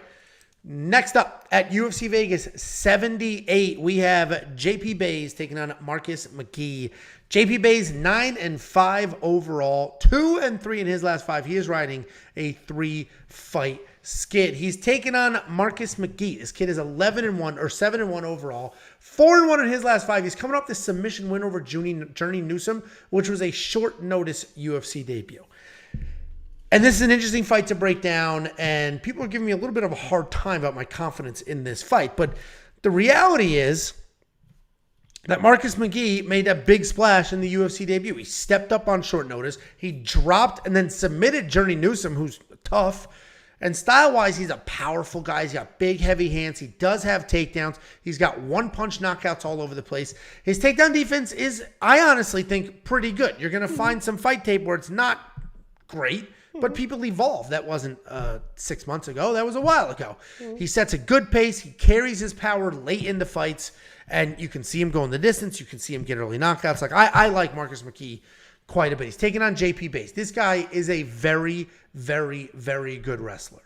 A very good wrestler. He averages almost 2 takedowns per 15 minutes. His offensive wrestling is incredibly solid. His defensive wrestling can use some work, though. He's only at a 25% takedown defense. He is chinny. But as long as his chin is going to keep him vertical, he will fight. He's never going to quit. His chin might give up on him, as it did against Cody Durden, but he's not going to quit. He'll continue to fight as long as he's conscious. Marcus is one of my most confident picks on this card, though. I think Marcus has just absolute put-out, night-ending power. He may be the most powerful puncher at bantamweight right now. He honestly could be. And he's going to come forward. He's going to bomb. His takedown defense... I said Marcus McGhee could be one of the hardest punchers at bantamweight right now. Oh, for some reason, I never really listened when you're talking, but I thought I heard could be like the champion right now or something. I was like, well, what? No. Sorry. That was, hey. That was my fault, and I apologize. There you go. No, but his power is absolutely insane, and I think that's going to be the difference here. I think JP is going to want to wrestle early, and if he gets those early takedowns, I could look really, really stupid. But if he's shooting from too far away because he's a little nervous, and I know he's training with all these wrestling killers, if Marcus touches him a little bit, that's a problem. So I'm on the Marcus side. I'm very, very confident. I like all the things. What do you think, Jakey boy? Yeah, let me start off by saying that if Marcus does come in and just completely dominates with the speed, the explosion, defensive takedown, lands a nice shot and sparks JP, I'm not going to be surprised, right? I don't think most people will be surprised if that's what he does. I think that's what most people expect. That's what the odds makers expect, right? He's minus 300, almost minus 400 at this point. So that is what is expected for this fight. But if this dude JP comes in and he shoots a blast double, he gets a single, and he gets this guy on his back, and this guy starts scrambling because he's not comfortable on his back. He knows that he can't be on his back versus dude JP, and JP easily works to the back and submits this guy in the first round. I'm not going to be surprised because I know how capable JP is. He was my lock of the week versus Cody Durden. He lost that fight. It looked like a bad loss at the time, but now we know who Cody Durden is. Cody Durden is just running through the whole division. He looks like literally he could be one of those weird guys that ends up in the top 5 and could fight for a title just because he is just so relentless with that wrestling and does have power in his hands. So yes, JP came through the Cody Durden train and got ran over. But in that other fight versus Montel is a big Bantamweight. I mean, he is a big dude, and he had Olympic wrestling aspirations before they cut Olympic wrestling out. Then he switched to MMA. But he was at the Olympic training facility. Cut Olympic wrestling out? Like a while ago. Like, remember when they took it out of the Olympics and stuff, and they put it back? Oh, you mean when the Olympics went on hold? They didn't remove wrestling from the Olympics. They removed it from the Olympics, and then so he switched to MMA, and then so he was an Olympic level wrestler, an aspiring Olympic wrestler, and JP Buys had no issues taking that dude down early in the fight, getting control and controlling that guy on the ground. And Marcus McGhee is nowhere close to the level of competition as a Montel Jackson. He does have trouble defending takedowns. And you saw in his last fight, I mean, he looked explosive. He looked like he's cleaned up that area. But all it takes is really one takedown. So, long story short, this is one of those plays. There's a lot of these on the card where, yes, my pick is Marcus, but those odds are a little bit crazy to me. JP isn't getting the respect that he deserves as a wrestler. He's a very, very, very good wrestler, and Marcus could be in trouble if JP gets him to the ground. I think he could get him to the ground. So I think the value here is trying to chase something in JP rather than rely on Marcus to defend those takedowns, but Marcus should win. But you know, it's just one of those things. Maybe I just have one of those soft spots in my heart for JP because of all the things that happened. That was one of the reasons why he's in my lock of the week. And there's been some weird stuff happening this week that I don't know if somebody's trying to fuck with them or walk people through it. I mean, Cheyenne has been, I think she lives in Georgia now, and everyone knows, I think she's connected with Roman. I don't know how, you know, everyone's like, oh, she's it's Roman's pregnant. baby. We don't know with with whose kid. Right. We don't know what's going on. She had a gender reveal. Dad's not at the gender reveal. I mean, that's like, in my mind, if the dude is not at the gender reveal, he's not in the picture. I mean, that's a very important moment as a couple, this and that. So he's not there. All of a sudden, she lives in Georgia. She's been in Georgia. It's JP Buys fight week, Angelo. Guess who's in Las Vegas? Cheyenne happens to be in Las Vegas. JP Buys fight week. Yesterday, she's eating something in the car, and she's like, I'm so glad I'm pregnant and can eat this, and I don't have to cut weight. Guess who's cutting weight this week? JP Buys is cutting weight. She posts a picture today. What's the picture say? Something about how to be a better wife or something like that. Like when somebody makes a mistake. Here's the caption. Would you risk everything for the man you loved, even if you knew he'd done something terrible? And I think there was some rumors that JP was doing weird stuff or this and that. I don't know. This is all alleged. This is all rumor stuff. But I'm just saying, all signs to me are pointing that something is happening between those two. We'll see how it plays out. But Marcus is my pick. But I always have a soft spot in my heart for JP, and I hope he comes through, honestly. Oh, okay, great. Oh, nice pull there. Yeah, way to put that up. Like the stream, guys. Come on, please. That was your idea. And I had it up yesterday, but I guess it doesn't stay with the video. Yeah. $6,600 in DraftKings. You going to spend that money on your boy JP? I think there's value there, man. I really do. I mean, there could be. He is training with wrestling.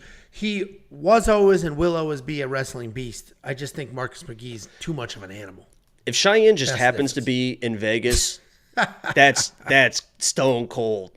To show like, hey, I'm in town during his fight week. That's ice cold. If she does that just to fuck with that dude, that's ice cold. And that makes me that turns me on. I want a crazy bitch like that. You know what I mean? And people don't understand Jacob's level of commitment to this. He has been texting me and Web Josh pictures of their stories, of cabinets, of their apartments. Like, is this the same cabinet set? Look, do you think she's at his place? Look, this is the cabinets that Cheyenne posted. And then you look at JP's house, boom. Boom. I mean, I'm in this. I'm trying to figure it out. He literally texted us this all the time. I'm literally trying to figure this out. It just seems all, look, benefits of being pregnant and not cutting weight during the JP, and she's like in the car. I think JP's sitting next to her right there. She's just eating. I think something's going on, man. Anyway, $6,600 in DraftKings. If you're on the Jacob side, you think JP's going to get his wrestling going, then great. I am on the Marcus McKee side. I think he will cover his $9,600 because the dude, honestly, is probably... I'm curious, in the chat or in the comment section, if you're watching after this is live, let me know who hits harder at bantamweight than Marcus McKee. Maybe there's somebody I'm forgetting about. Sean O'Malley? No. What? No. I hate Sean O'Malley. I hate him. I'm not going to admit that. And Sean O'Malley... Cheeto? Maybe Cheeto. I'm trying to think. But and Sean O'Malley. Yanez. Hello. I don't think so. He's just super fast. And Sean O'Malley is obviously he's got power. He's knocking people out, but a lot of it is just perfect timing. He's just perfect timing, not just true raw power. But I hear you. WeWantPicks.com. Click become a member. Jacob's going to write up a whole analysis. You'll get his whole conspiracy theory board. I've been updating. Join the Discord. Discord's 100% free, and I've been updating the Discord every time. Let's see if she posts a story right now. Let's see. Oh, she has a story. Let's see what it says real quick. Oh, look who's at the Performance Institute. I bet who do you think's cutting weight right now at the Performance Institute? Who do you think's at the Performance Institute getting some training? She's at the Performance Institute? Yeah, just walking on the treadmill with her little Yeti thing. That's what I'm saying, man. Like, what are we doing here? Come on, connect the dots, people. Jesus, is there a reflection? What's she doing? Oh, let me screenshot and zoom in, see if we can see something else on here. Okay, while you do that, I'm moving on. WeWantPicks.com, click become a member. Sign up for all the things. And actually, Jacob mentioned the Discord. You see this fancy Bet Openly logo at the bottom? We have partnered with Bet Openly. Bet Openly is a peer-to-peer betting service. So instead of you going to a sports book and betting against their odds, you bet against another human being. Jacob is going to put up his lock of the week on Bet Openly. If you want to fade Jacob, bet the other side. I have my safety parlay up right now on Bet Openly. And if you want to bet against the safety parlay, you can. You're going to get better odds, and you'll literally be taking my money. It's my actual money you would take. It's Jacob's. She's walking at 3.5 miles an hour. Bum. It's Jacob's actual money you would take from him. First thing you should do is join our Discord. Actually, go to the link in this video, WeWantPicks.com/betopenly. Go there, sign up, make your own bets, hop on somebody else's bets, bet against us. The beauty Should I make one right now and put it in the chat?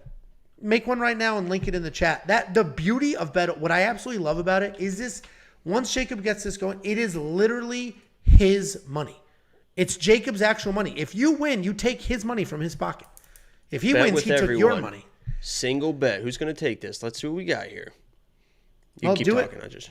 Yeah, do it. Throw it in the chat. We do love Bet Openly for that. All of these hardcore tough guys telling Jacob, oh, you're fade of the week, loser of the week. And I'd fuck them all up in real life. You're short, red hair, you suck. All those people, well, literally put your money where your mouth is. If you think I'll do the JP one right now.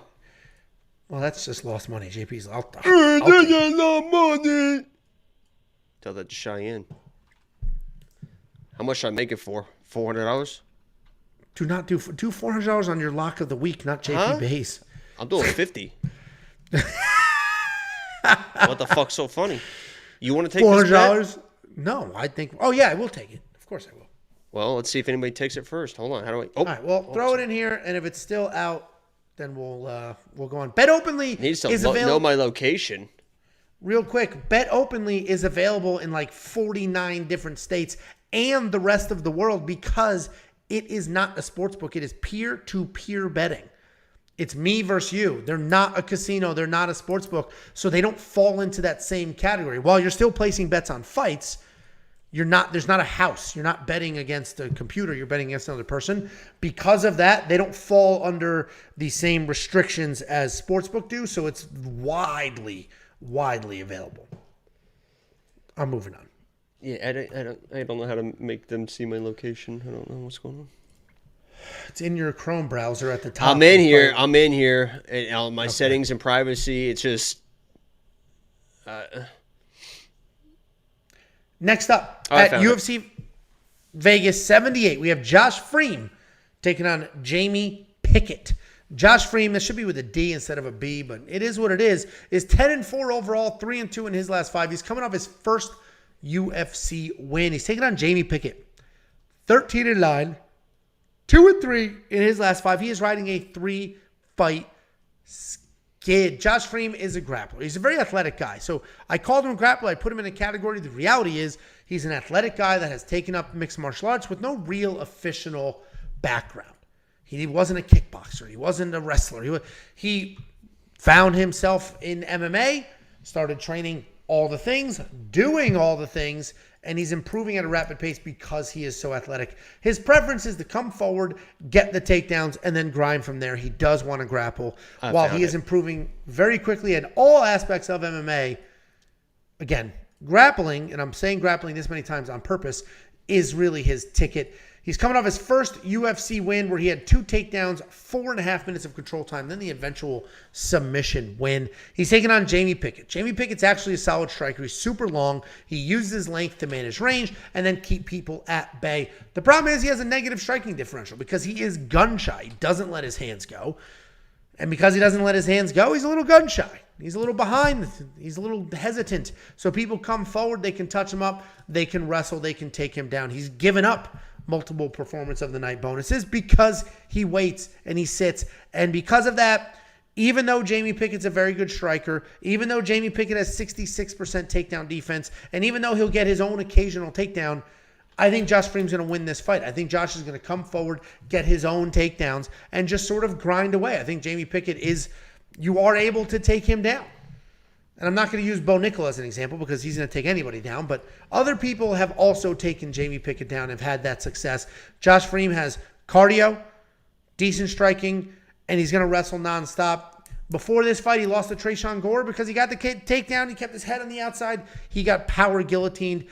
I think he's learned that lesson. He's improving very rapidly. I like Josh Fremd to win this fight, and I'm pretty confident in that. What do you think, Jakey boy? Oh, I'm about to share this bet, I think. I just click share. And then it'll give you a link. Copy the link. I put it in the chat right now. First one to grab it gets to grab it. Is that how that works? Yeah, you could even grab just a piece of it. So if it's a $50 bet, 5 people could do $10. Like, you don't have to grab the whole thing. Go ahead. I'm waiting for the link. Congratulations. Yes! All right. Congratulations on all your success. Why don't you tell us who you think Oh, my wins God. this fight? Somebody is right behind you. That was terrifying. It's Tiffany. She's going out the door. Well. She texted me. She forgot to get the back-to-school cookies for the girls. Dude, that $50 wins 150. 160. Wow. Yeah, it's what 3-1 usually means, so. Okay. Continue, please. Yeah, it's funny that you mentioned, and I mentioned this in my quick pick video about Josh Fremd and Bo Nickel, because I think that he is like the Wish version of Bo Nickel. They kind of want to do the same thing, and obviously he is not on the level of Bo Nickel, and he's not as good a striker as Bo Nickel. And you saw Jamie Pickett kind of hold his own early, and a lot of people are going to say he was the nut shot that he was able to take down, but he is able to be taken down. And Josh Fremd should win this fight because Jamie Pickett just isn't on that level of the UFC. And I'm not saying that Josh Fremd is like this super dominant guy, and this is no one else fight. This feels like the Marcus McGhee fight where, you know, JP probably has a little bit better path to victory in that fight, but Jamie Pickett, to his credit, I mean, he's a decent striker. He will throw power, and if he lands power, he can knock people out. And Josh Fremd is a little bit lackluster in the striking. I mean, he does get hit. He does kind of get a little sloppy in the striking, and his takedowns aren't overly dominant. He can get reversed. He can get swept. So Josh Fremd is the pick. He should win, but this is not one of those matches where it's like you want to spend that much money on a guy with the skill level and the whatever of Josh Fremd, the striking abilities of Josh Fremd. It's like, no, thank you. I'm not going to do that. I'm staying away from it. I would love to see Jamie Pickett with the upset. My 10 lock of the week streak, the 10th one was against Jamie Pickett. That was one of the most confident picks I've ever had in my life. Dennis Talulin against Jamie Pickett, and Josh Fremd should get this done, but he's a kind of a weird dude. So, it is what it is. He 2 days after his last win, he basically just hunted on Twitter to find anybody who picked against him. And was like, do more research next time. Josh did. Instead of just finding the people who said he would win, saying thanks for believing in me, he went the other route. Which is so funny because if he lost, was he going to go to those same people and be like, "Great job, sorry, you're right, yeah, you were right, yeah, you were right. I let you, it's fucking." With that being said, I mean, that's like everyone that's just how life works, I guess. But everyone's just so, that was such an obvious pick. It's fucking, after the fact, of course it was. That's like with the lock of the week. It's like, how did you not know that this guy was going to lose? It's like, shut the fuck up. Well, and then, I mean, Josh's defense. he was the one in there fighting. So he is absolutely entitled to rub it in our face when he's right. But I picked him to win. I disagree. So nothing to rub in my face. Nothing. Keep those out of my face.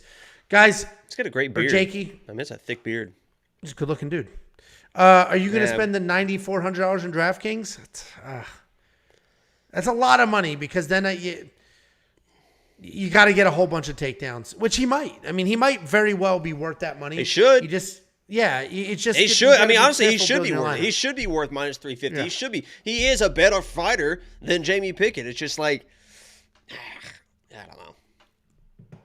I'll have to look at the DraftKings video and look at my lineup because, there's a couple of 9,000 plus fighters that I like. So now, we're playing some tricky games with the budgeting here. Oh, but I love games.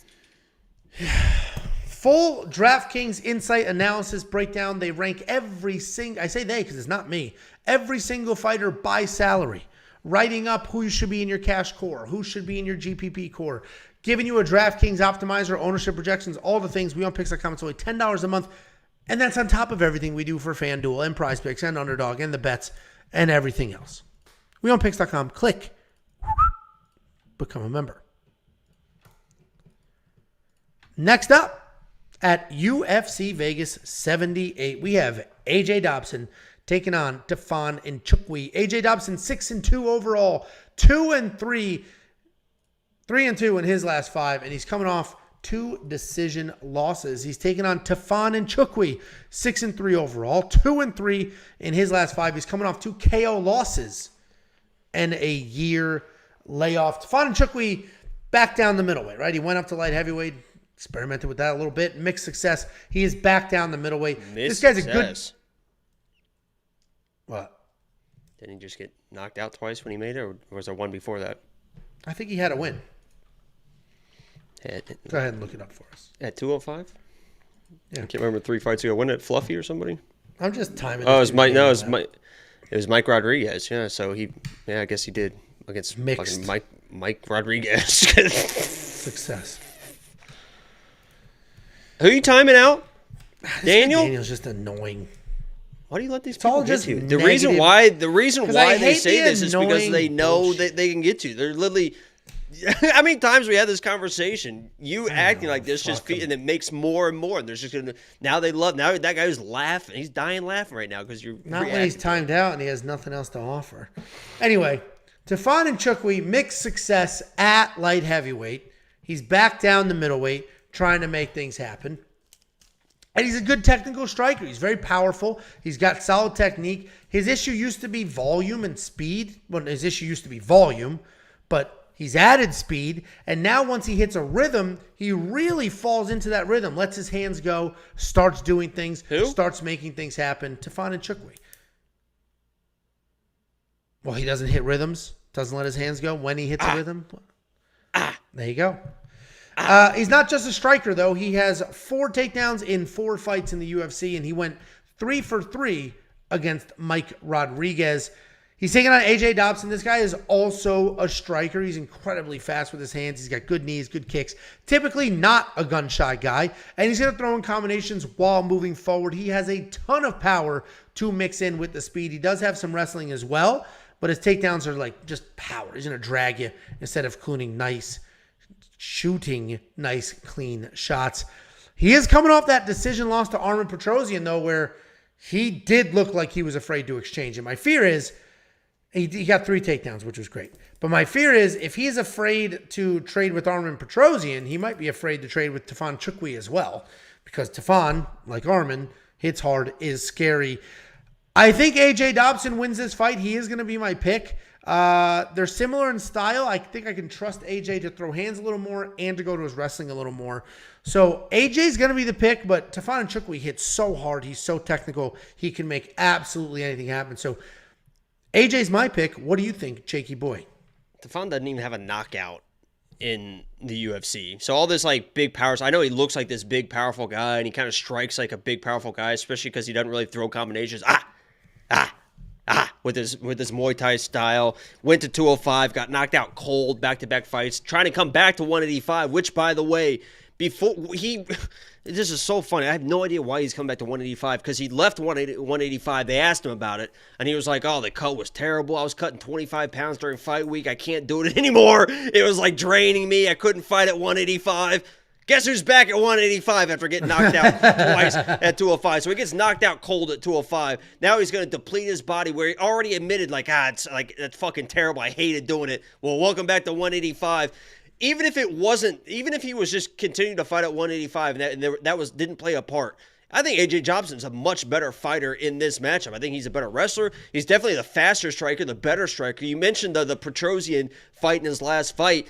It was the volume of Petrosian where AJ really didn't know where to get off. But when he was getting off, he was landing really good shots. And you heard the commentary talk about that. I think it was DC and Felder say, man, if he would just throw more, he's having some really good success, and his striking defense was incredible. Petrosian is a very high-level striker, and even when he was landing, he was rolling with stuff so well, you can't really hit this guy solid. So even if Tafon had that mythical power that people think that he has, that I don't think he has, he can't really land clean on this guy, AJ Dobson. I think AJ Dobson is a much better striker, and what I believe is going to be a mostly striking matchup, and AJ I think he can out-wrestle this guy if he wants to as well. So Tafon, I understand he looks the part. He comes in, he looks like that big, powerful guy, and when he's throwing those Muay Thai strikes, but he stands straight up and down. Those Muay Thai guys do get hit. AJ should have more volume because it's not going to be volume in his face. Tafon will just kind of wait for that counter, and AJ can pick him apart, and I think he can put this guy away if he wants to. But it does worry me a little bit because in that Petrosian fight, he did have that low volume, and he never flipped that switch, which is a little bit worrisome. I hope that he comes in aggressive in this fight. I think it's a great matchup for him. I think AJ can dominate this matchup. All right, well, we're both on the dog here. What is he, plus 115? You're still going, huh? Yeah, that's You right. can't give it up. That's crazy. Keep going, Daniel. I like to see that. You ever see me back down from an argument? AJ Dobson plus 115, I think. It took you a while to type that out, too. You still do the beep, beep, beep. No, beep, I type beep, very, beep. very fast. I'm looking at the comments that I see are in the software, which are behind YouTube. Cool. Boy. Yeah, it is cool. I don't know. Maybe I'll do a little sprinkle on Dobson at plus money. We'll see what happens. Are you going to sprinkle? Well, Angela, if you know my bets, I loaded up on him at plus whatever it was, 150 or whatever it was. Oh, it ballooned and then now it's shrinking? Yeah, let me see what it was, just to make sure I didn't get that right. Sorry, 130. Yeah, so I guess it skyrocketed and it came back down. Congratulations, Jacob, and maybe I should have had my premium alerts turned on, because if you had yours turned on, you would have seen that bet, and if you liked it, you could have grabbed it at plus 130, which is very good value, very good closing line value compared to where Well, he's plus now. 125 right now. Man, I made these graphics at like 1 p.m. I bet you did. I did. I bet you did. Well, not made them. I make them a week ahead of time. I update the numbers midday. $7,800 in DraftKings to $8,400. I will probably spend the $7,800, but again, it's going to be a tricky week if you got a bunch of 94s and 96s in your lineup. But I think AJ Best value in DraftKings is AJ Dobson right here. He can mix in takedowns. I think he can get a finish. And I don't think there's going to be much coming in the way of Tafon. I guess we will see what happens.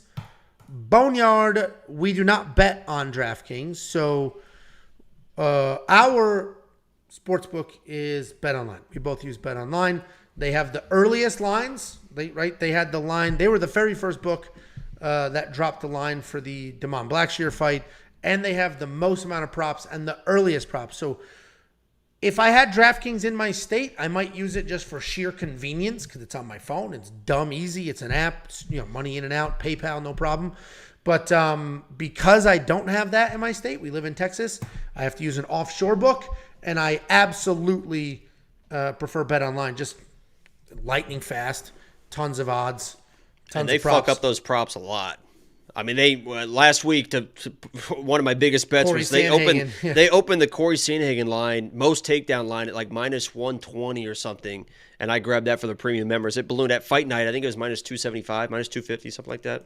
Crazy. Yeah, that was. I mean, he did get taken down, but yeah, that was. It was. He got 2 takedowns, and then he got taken down. I was like, oh shit. But then he ended up doing what he did. But if you decide or anybody else decides you want to sign up with BetOnline, just go to wewantpicks.com/bets. We have affiliate links. If you use my affiliate link to sign up with a sportsbook partner, I will send you $50 as a thank you because they're going to pay us. It's an affiliate link. And then I'll break off a little bit of that money and I'll give it right back to you because none of this is possible without the community. So when I can help you guys out, I will. And that's what we're going to do. What the hell is so funny about that? No, it's coming. Oh, the comment? And I know it's going to get to you too. No, it's Daniel's back. No, Daniel's back. And you're going to read it and you're really going to get pissed off. Oh, I could care less. This guy's a loser. I could care less. Yeah, no, you're 100% right. He's a fucking absolute dork. Got his 2 Whoa! And now he's just going to keep Up next. Shut up. Shut the fuck up. Shut the fuck up. Up next, we've got a matchup. Next up. Next up, we have a matchup between two beautiful Brazilians. We've got Polyana Viana versus Iasmin Lucindo. Angelo, I'm going to let you lead this off. Polyana, hey, obrigado. Como vai? Polyana Viana, 13-5 overall, 3-2 in her last 5. She's coming off that incredible knockout win over Jin Yu Fry. She's taking on Iasmin Lucindo. Iasmin Lucindo, 14-5 overall, 4-1 in her last 5. She's coming off that dominant win over Brogan Walker. Polyana Viana, she is a grappler. Traditionally just okay hands, right? I'm not going to change her entire breakdown because of one single fight. So traditionally okay hands. But her grappling is phenomenal. Doesn't have the best takedowns, but if she gets taken down or she ends up on her back, as she usually does, she can submit anybody from those positions. Very, very, very slick jiu-jitsu submissions. So again, sick grappler, doesn't have a ton of wrestling, doesn't have the best hands, but very, very dangerous jiu-jitsu. Pretty much submission or bust until her last fight where her hands looked incredible. They were fast, they were powerful, and she knocked out Jin Yu Fry. She was very, very impressive in that fight. She's taking on Iasmin Lucindo. She's a grappler. She uses her power to clinch and then drag you to the ground. Once she's on the ground, she's got solid top pressure where she uses strikes to loosen you up, and then she'll work her way to a submission. Her striking is just okay. Essentially, she waits for you to throw, and then she'll counter and rush in for a takedown. So here's the reality of it. Iasmin Lucindo is probably going to win this fight. She's going to come forward. She's going to get the takedowns, and she should be able to avoid the submissions because she also is a high-level jiu-jitsu practitioner. But she's not even a jiu-jitsu practitioner, really. She's got very good. Let's she's see if you can find her belt. She is a striker. I think they said on a broadcast she's takedowns. only a purple belt or something like that. I think Polyana is only a purple belt, actually. Well, and then good for them because you can tell they're like true Brazilians that are like being belted correctly and not just, oh, you beat a black belt, so now you're a black belt. But I actually promoted myself last night. I'm the first person ever to go from a white belt to a purple belt. I'm a purple belt now. Promoted myself. Congratulations. Wow, my Darcy is fucking nasty. I fuck you up. Your parents must be so proud. I could not imagine the gleaning, the pride. It took me 3 weeks to get to a purple belt. Wow, that is something. Real prodigy. I think Iasmin Lucindo will come forward, probably win most of the striking exchanges, but still work in takedowns as she did in her last fight. She took down Brogan Walker. She was dominating the striking against Brogan Walker. Still got 2 takedowns. She only tried 2, got them both. I think this is a similar fight. I like Iasmin Lucindo. Obviously, Polyana can be dangerous with the submissions, but I don't think it's going to matter here. So Lucindo's the pick, but minus 185. Yeah, that's a lot of money to spend. What do you think, Jakey boy? Yeah, Lucindo is not a wrestler. She's not a grappler. She wants to come in. She wants to throw bombs. She wants to get in your face. She wants to knock girls out. She mixed in a couple takedowns for Brogdon because I think she was getting a little bit bored, honestly. I have no idea. And that's actually kind of a red flag because I have no idea why she would want to wrestle Brogdon because Brogdon wants to be on the ground. I mean, she wants to be on top. It's Brogan. But why are you adding a D? Brogdon? Brogan. Malcolm Brogdon? Okay, well, it's Brogan. Brogan Walker wants to be on the ground, so I don't even know why she would even try to take her down. But when she took her down, it was late in the fight, so Brogan was kind of a beating the horse at that point. So it was easier to kind of survive. If she comes in and is going to grapple, is going to wrestle, if that's like for whatever reason her game plan, even if it's not her game plan, but she does go to the ground, I'm scared out of my mind because Lucindo isn't like super, super high level. She's young, and Polyana is very good. It's very typical, right? The front chokes, and then she works for arm bars and triangles, but she's gotten them time and time again. She's one of those girls that's just very, very good at arm bars, and we just saw what happens when you go to the ground with somebody that's good at arm bars. I mean, we just saw a big favorite come in, go to the ground, and all of a sudden she gets arm barred. So Lucindo should win this fight. I don't even really like her striking that much because she is a little bit too wild, but Polyana is a very hittable person. She's mostly kicks, but she is that shoot-the-box, Diego Lima, Muay Thai style. They all get hit. She's very tall in the way she stands. She's tall. She wants to throw those long kicks, throw those strikes. She can get hit, so Lucindo should be able to get in her face, should be able to hit her, but do not go to the ground. There's no point. You should be able to, if you are who we think that you are, and you should be able to just outstrike Polyana. Don't follow her to the ground. Even if you get in clinch positions, Polyana will reach over and try to grab her. That's what she was doing against Tabitha Ricci. She was reaching over and trying to pull guillotine into the guard so she could get to the ground. Don't even play around with it. Lucindo, just strike. I do have money on Lucindo, but you're damn right. I fucking hedged it with Polyana sub. So if you want to see what that is with premium, I did that for a couple fights. I like the way I played those, so Lucindo should win, but I'm a little bit scared about this one. I don't think she's as good as people think, but she should be able to beat Polyana. Yeah. I mean, if Polyana didn't have that wild knockout in her last fight, people would be like, yeah, she sucks. But her hands did look good. She was fast, and she did get that knockout. $7,500 in DraftKings, $8,700 in DraftKings. I think Iasmin's worth it if she grapples, which you're saying she shouldn't do, and I actually totally understand. If she grapples, she's worth the money because you're going to get the takedowns, you're going to get the control time, but if it's just pure striking, Polyana's tough. I don't think you're just going to. She is very tough. Her. She's at. Yeah. Remember when she made her debut or something like that? And I told the story on the stream and a lot of people know it now. But when she beat the shit out of that mugger, somebody tried to mug her, and she just beat the absolute fucking piss out of him. So, and she's not just going to quit on you. So while she is submission or bust, the bust is a decision loss. It's not get the submission or get punched 3 times and quit. She can stay safe on the ground for sure. Yeah, this will be an interesting fight. I'll probably fade Iasmin, even though I do think she wins, and I'm fairly confident in that. If you want to see, like Jacob said, his bets, his hedge, and all of those, WeOwnPicks.com. Click become a member. $2 super chat from Forsake Nova. Forsake Nova. Does Jacob sub to Viana's OnlyFans for betting research? Is it like a real OnlyFans, or is it like bathing suit picture OnlyFans? I don't know, because it would be a surprise to everyone. And that's on my fucking mom that I don't sub to anybody's OnlyFans. Not a single person. Well, we had the idea at one point. Jacob was gonna. Thank you very much. I don't like. I'm very respectful towards women. I mean, you laugh about it, Angelo, but I'm literally just like when in 40-Year-Old Virgin, when he said, I respect he says I respect women so much that I completely stay away from them. That is my strategy on life. I literally don't talk. At the gym, I don't look at any women. I respect women so much. I don't talk about them. I don't look at them. I don't do nothing. I keep my hands to myself. I'm just laser focused. That's how much I respect women. You definitely keep your hands on yourself. This is how respectful of women Jacob is. Before we went live, my kids came in here, and Tiffany goes, say hi to Uncle Jacob. And they're like, Jacob, hey, Jacob, school is tomorrow. Tomorrow's the first day of school. All excited. One of them tried to show you something, and he's like, I don't care, girls. It's bedtime. Go to bed. Okay? I didn't say I didn't care. I said it's bedtime. Yes, you did. No, I didn't say I didn't care. I did not say I don't care. I would never say that. I said bedtime. Time to go to bed. I would not say. So the same Sorry thing? that I'm trying to fucking run a podcast here, Angelo. Oh, you're running it? You don't even know how to log into the website. Should be. Next up, at UFC Vegas 78, we have Khalil Roundtree taking on Chris Daukaus. Khalil Roundtree, 11-5 overall. 3-2 in his last 5. He is riding a 3-fight win streak. He's taking on Chris Daukaus. 12-6 overall, 2-3 in his last 5, making his light heavyweight debut. I think these odds should be closer than they are, but it is what it is.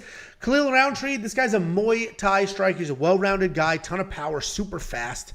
He can knock anyone out on any day as long as he's the one dictating the pace. If he's coming forward, he does whatever he wants.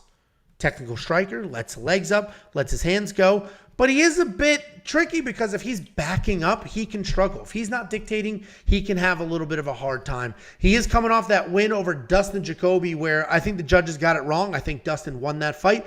But Khalil did stay busy. He did have some nice kicks, some nice knees, and he did throw some power even though he was fully gassed in the second round.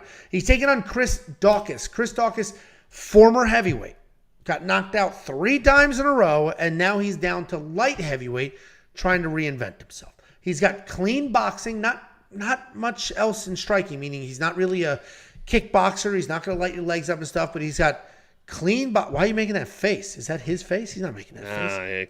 Clean boxing is like, if he had clean boxing, we wouldn't have seen what we just saw. Chris Daukaus has, I think he has clean boxing only. Not kickboxing. He got outboxed the last 3 fucking fights. Okay. But those are against high-level people. One was a fucking wrestler. I think Chris Daukaus has some clean boxing. He's got a BJJ black belt.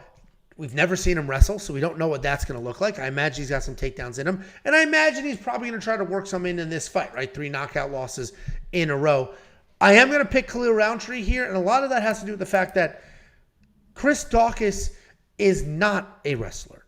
He doesn't try to lean on you. He doesn't try to wear you down. Him being bigger in this fight is not going to help him at all because he's not going to lean on Khalil, weigh his arms down, slow him down, take the power away. He's not going to slow the pace. He's going to try to strike with a much faster striker. So Khalil can be gun shy sometimes. He can be super tricky. I think Khalil's going to win this fight. I'm not going to bet on this fight. Isn't it just Khalil? You said Khalil. Khalil. Yeah. That's not L-E-E-L at the end? Khalil. Anyway, I think Khalil is going to get it done because he should be faster, much, much, much faster. And I don't think I have to worry about Daukaus' size because he doesn't use it very well. But I am going to stay away from this because we've had a few fights with Khalil where he should have won and then we were sort of let down. So I'm going to leave this fight alone. This is a sneaky good fight. I'm actually very much looking forward to this. What do you think, Jakey boy? Wait, say that again? I think this is a good fight. I'm looking forward to it. You can be a hater. I just love the sport in its purest form, but go ahead.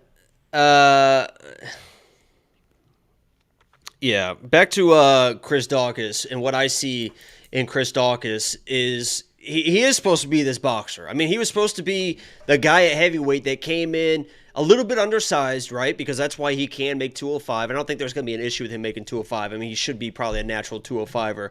But he was supposed to be that guy that was a little bit undersized, but he was going to beat people's speed. He was going to outbox people.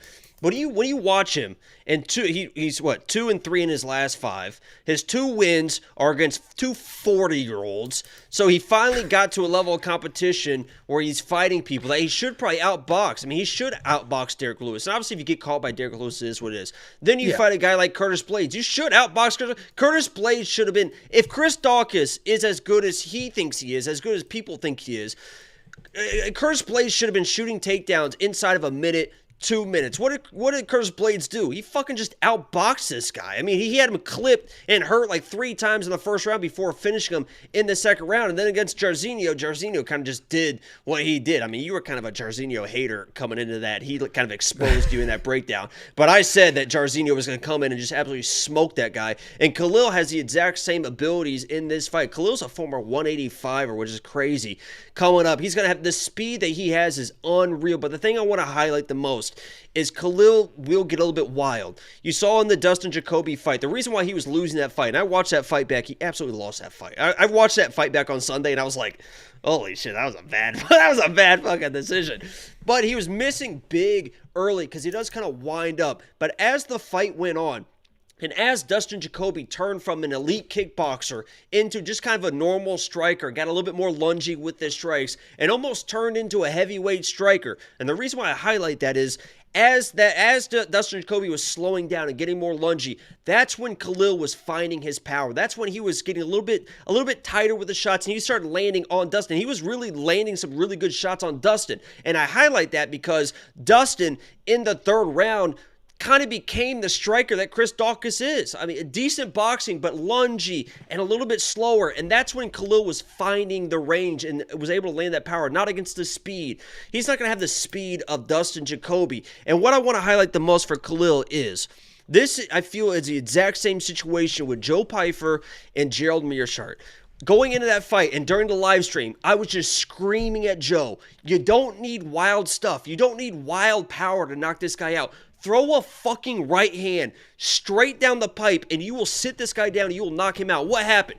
The second right hand that he threw down the pipe, he knocked out Gerald Meerschaert. This is the exact same thing for Khalil. He's going to have the speed. You don't need wild, you don't need to cock it back and throw, just right down the pipe. Boom. And you can hurt this guy. He can get chin. So Khalil, please, nice and tight. Boom, boom, beat him with speed. And you can easily knock this guy out. But it does worry me that Chris, bat 205, after 3 straight knockouts, maybe he just said, fuck it. I'm not striking anymore. I am going to become a wrestler. And if he comes in, pace, pressure, all in on the wrestling, Khalil can get taken down. He can get worn down. So that does worry me just a little bit because we don't know what Chris is going to bring as far as a game plan at 205. But, I mean, Khalil should be able to handle this on the feet. No problems asked. And he's a jiu-jitsu black belt. Chris, yeah. Yes. Yeah, he's very good. That's what the Dogsters are known for. Yeah, and they both think that they're strikers, and they both have paid heavily for thinking that they can box. It's crazy. That's why I said I'm staying away from this fight, though, because we just don't know. I'm actually looking forward to it. Genuinely. I'm looking forward to. I'm going to bed. I'm going to bed. That's fucking. That was exhausting listening to that fuck. You went on for 6 minutes about one guy's faster. I get it. Jesus Christ. Are you going to spend the $8,900 on your Fast King? Yep. Hopefully that answer was quick enough. That's exactly what I was looking Sorry for. for Now fucking breaking down a fight. Here's a 3 all of minute... it, by the way, that was 6.5, 7, 8 minutes. I got nothing in front of me. All I'm looking at is the chat and pictures. It's crazy. Pictures of You what? couldn't even write a script for fucking 6 minutes. What's it say next? Yeah, what does it say next? Make fun of his fake teeth and see how he reacts. Jacob has fake teeth. Desperation. That's what it said. Those are the notes. Those are the notes. It's not a good look for you, but I'm not going to rub it in. I'm not going to rub it in. It's well, fine. we can't all have... It's not a good look because this is what I've been stuck with for 30 years, 40 years. You just... At 28, it literally is so weird that you literally have it. Literally is so weird that you have this like angle because nobody believes you. It's different. Like when I say stuff, show them your teeth and say they're not fake. Say stuff, show the teeth and say they're not fake. When I say stuff, it's actually believable. That's what I said. Like when you come in slurring your words and you just can't put the bottle down. People are like, oh, that makes sense. Show the teeth. Show them. My teeth. Show them. Yeah. Just do a nice little close up, and then we'll see that they're not. I can do it like this now. Look at this with this camera. Yeah. Like they're actually look. Yeah. Hold on, you can see my retainer. Nerd. Yeah. Okay. Jesus Christ. Welcome to the POV of some dude on Grindr. All right, sit back down so we can get this done. Should I do it like this the whole time? That's super zoomed in. Damn, you secretly timed that dude out too. I see that. Because you see, he was making fun of me, like being proud of our graphics. Get the fuck out of here. Yeah, I'm proud of these graphics. You fucking dope bitch. Your fat fuck dog's eating again. Whole mood shifted.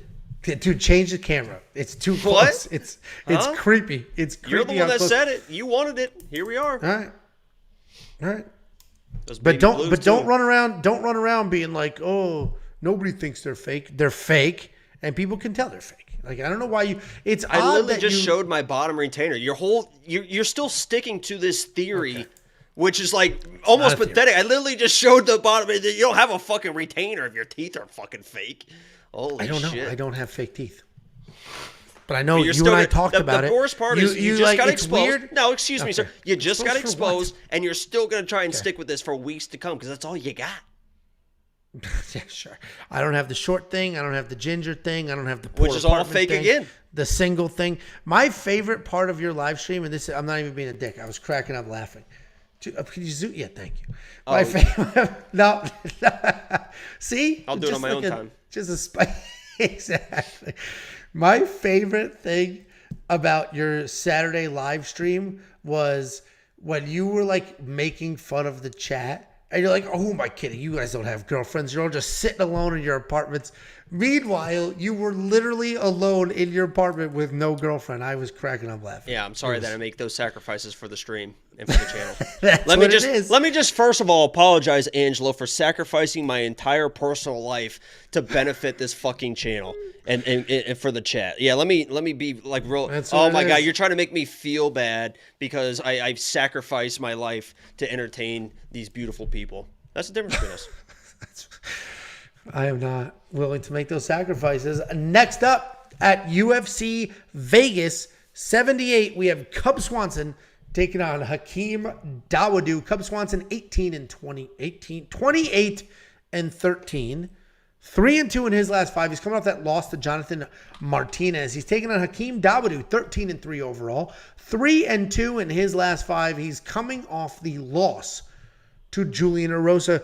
Cub Swanson, we should all know who he is by now. This guy has been around for 20-something years. He's going to come forward. He's a fun, creative, technical-ish striker. He's insanely tough, and he's going to work in takedowns. This guy has been around for 100 years, training at Jackson Wing forever. He's good at all the things. He's insanely tough. He has no quit in him whatsoever, but he is old. He is old. He's starting to fade out, and that's just what happens, right? He's been fighting for 20-something. 20-something, and I'm not... Yeah, no shit. All professional athletes are or should be younger than me. Every single one of them. Don't have to get so defensive about it. It's a weird statement to make, Jacob. Okay. Tried and true vet, super insanely tough, but he is coming off of that TKO loss to Jonathan Martinez where it was evident how tough he was, right? His legs took an absolute beating, but he still worked in a takedown. He still showed that he's got some other tricks up his sleeve, and he's not just going to hang out striking. He's taking on Hakeem Dawodu. Hakeem Dawodu is a high-level striker. He throws everything with power. He sets a nice pressure and pace. He manages to have excellent counter punches while marching forward. He will walk forward. He's going to throw leg kicks. He's going to throw straights. He's going to fire back. He dips his head, and then he just throws again. He's incredibly technical. He does have real power, but he's coming off that loss to Juliana Rosa where he was taken down twice, and he gave up almost a full round of control time. Hakeem Dawodu should win this fight. He should be younger, faster, hit harder. That should be all the things. But Cub Swanson still has those tools. He still has those tools. He can still work in some takedowns, still sneak something out, still try to make something happen. And Cub Swanson could win this fight the exact same way Juliana Rosa just did. And we've seen Juliana Rosa get folded a few times. So it's not as if, Juliana Rosa is this iron chin beast that withstood the Hakeem Dawodu storm. So I do think Hakeem wins this fight. I'm not betting. I'm not touching this line because Cub Swanson's the exact type of old, tough veteran that'll just work in some takedowns and sneak out a close win. What do you think, Jakey boy?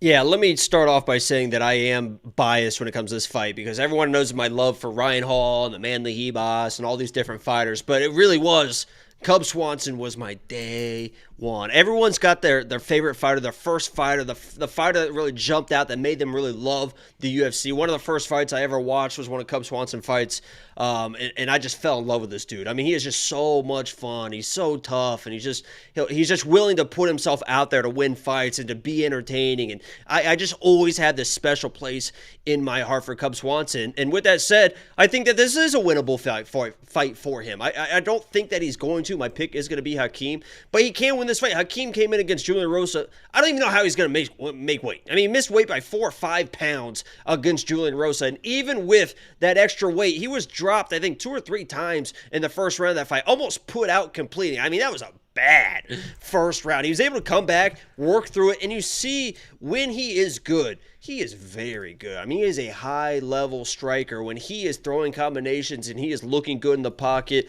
he is a fantastic... when he looks good, he looks like he can be champion-level good. I mean, that's how good this guy's striking is. But I mean, now, is he going to make featherweight? And if he was already getting chinned with that extra 4 or 5 pounds, what's he going to look like all the way down at 146 coming into this fight? The issue is, and the reason why I even put money on Hakeem, and it's one of those bets that I would love to lose that bet, because I would love for Cub Swanson to win this fight, is I just feel like Cub has lost that pop. That speed, that extra edge. And I think there's moments where he can kind of turn that on, but the one shot turning it on with the one powerful shot, and you saw that against Jonathan Martinez. He came in the second round and said, I need to pick up the intensity. My leg's fucked. I need to lay on a power shot and try to get this guy out of here. And it was at 135, so it's a little bit different, but he just doesn't seem to have that same explosion, that same power in his hands. And without that, I don't see him kind of wearing down and beating a guy like Hakeem. You mentioned the wrestling, and maybe this is the fight. I'm 39 years old. I do have, and he mentioned going into that Jonathan Martinez fight that he wanted to show off. I'm a black belt. I'm a high-level black belt. I want to show off my grappling. If he brings that in, maybe that's a path for him. But Hakeem's such a high-level guy that, unfortunately, I got to pick Hakeem. I put money on Hakeem. But I think this is a winnable fight for Cub. It's such a Hail Mary play. I feel bad. Cub's always going to be my dude. I hope I lose that bet. I'm going to be rooting for him on Saturday. But I just don't think he has it anymore, man. It's always going to be tough, though. Yeah, I mean, the takedowns are why I'm like, it's possible. We just saw Juliana Rosa do it. And Juliana Rosa, we've also seen get knocked out recently. So meaning, a chinny-ish kind of guy just squeaked out a win against Hakeem. But Hakeem's fast, jacked, hits hard. And as you mentioned, Cub Swanson sort of losing a beat, and that's not a jab. That's life, man. I'm just a little slower today than I was yesterday. You know what I mean? I keep getting better. It's crazy for me, though. Yeah, no, you definitely. I definitely get a lot better looking, bigger, thicker, girthier. The whole thing. Not hairy, though. I keep it trimmed. All right. WeWantPicks.com, click become a member, unlock all the things, including the DraftKings analysis, which I haven't read yet. I don't write it. We have somebody that writes it. I don't know where they landed on this fight.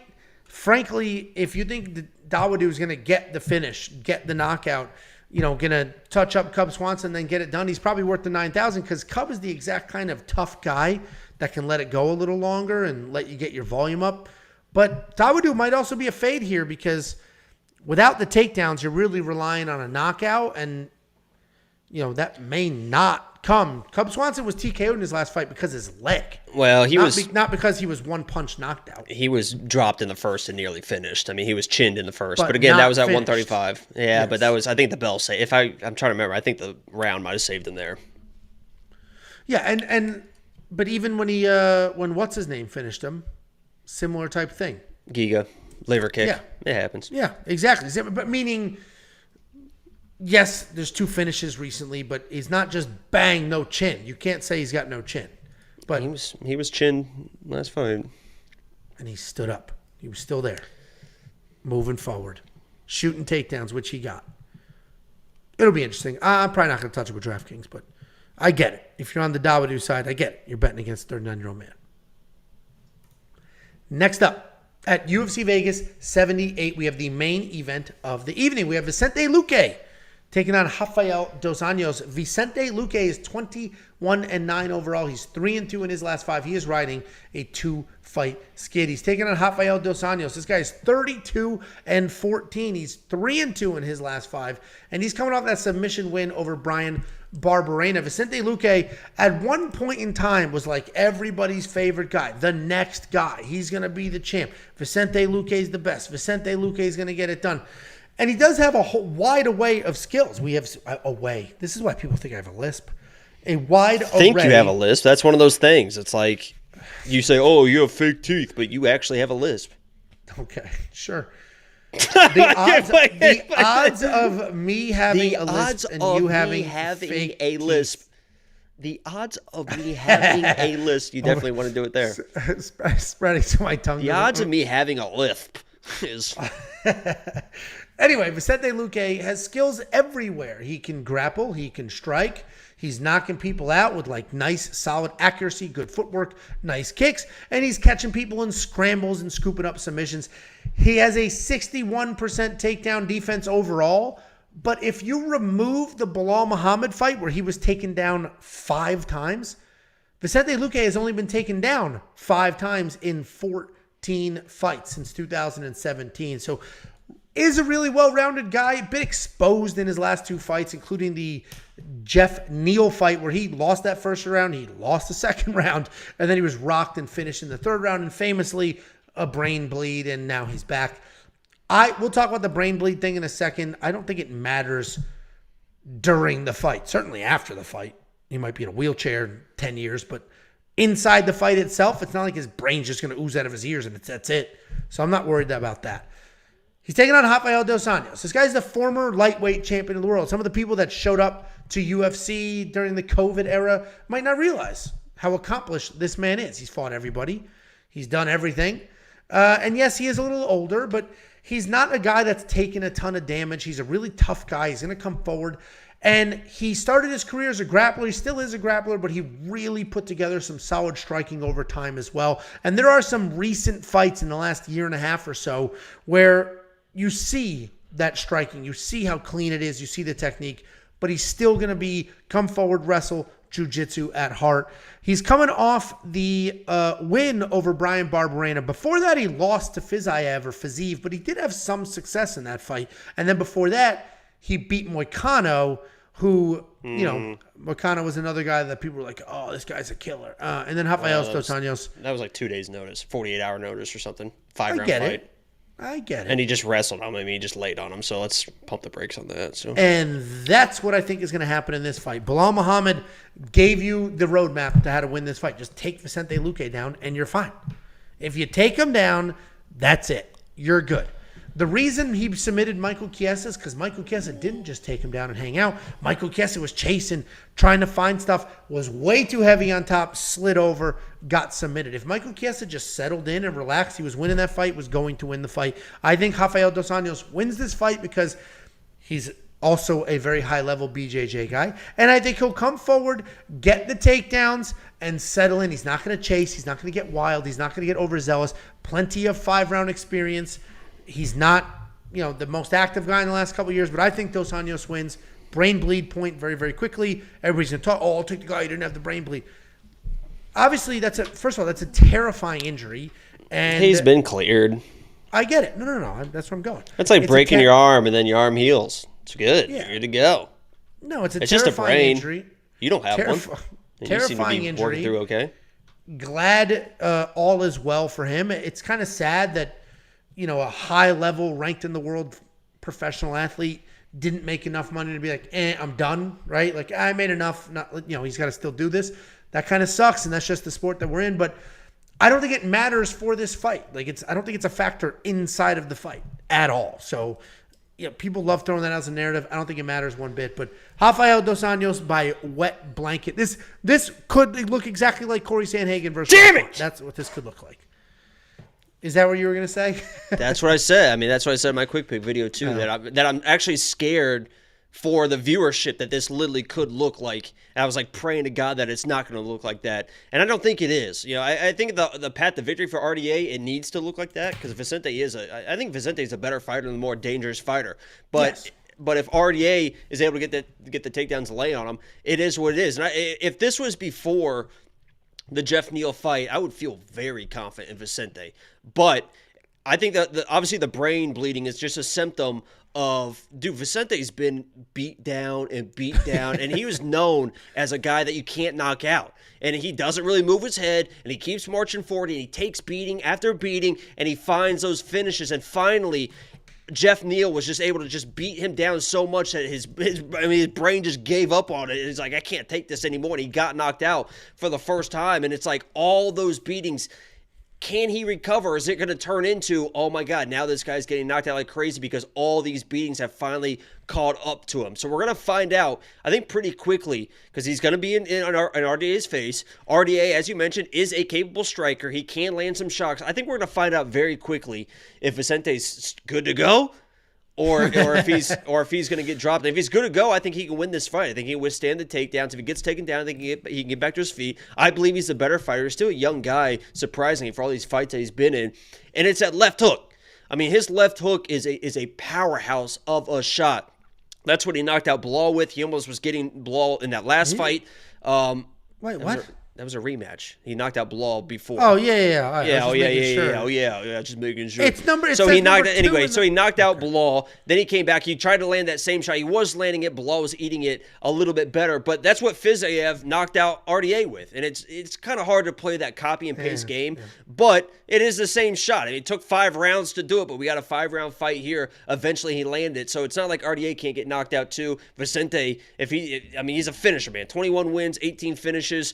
The guy knows how to find finishes, and I think he can find a finish here if he's still the same Vicente. If it's, he comes in and starts getting chin and stuff, it is what it is. But I'm not that confident in putting money on either one of these guys.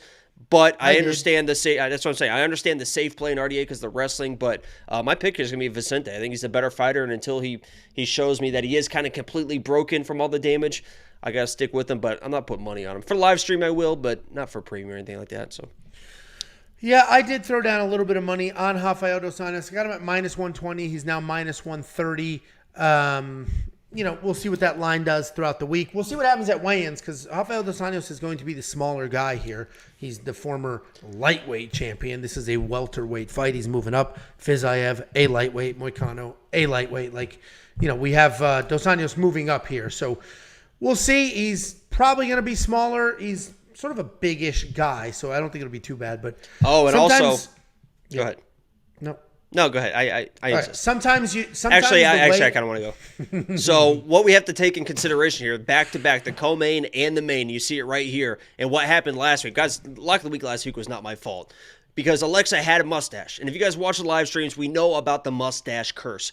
Anybody that's clean shaven with a mustache, as you see RDA here, they've never won in the UFC. You can look at those stats and you can bring up fake stats that you want. They've never won if somebody has a mustache. If RDA comes in, he won his last fight. That's what I'm saying with the fake stats. So if RDA comes in this week with the mustache, it's an automatic fade. Cub the same way. Cub with the mustache is losing. There's a few people here. Just pay attention. That's the most important thing you can pay attention to, not anything else. I'm so glad I was interrupted for that. DraftKings, this is a pick your side, in my opinion.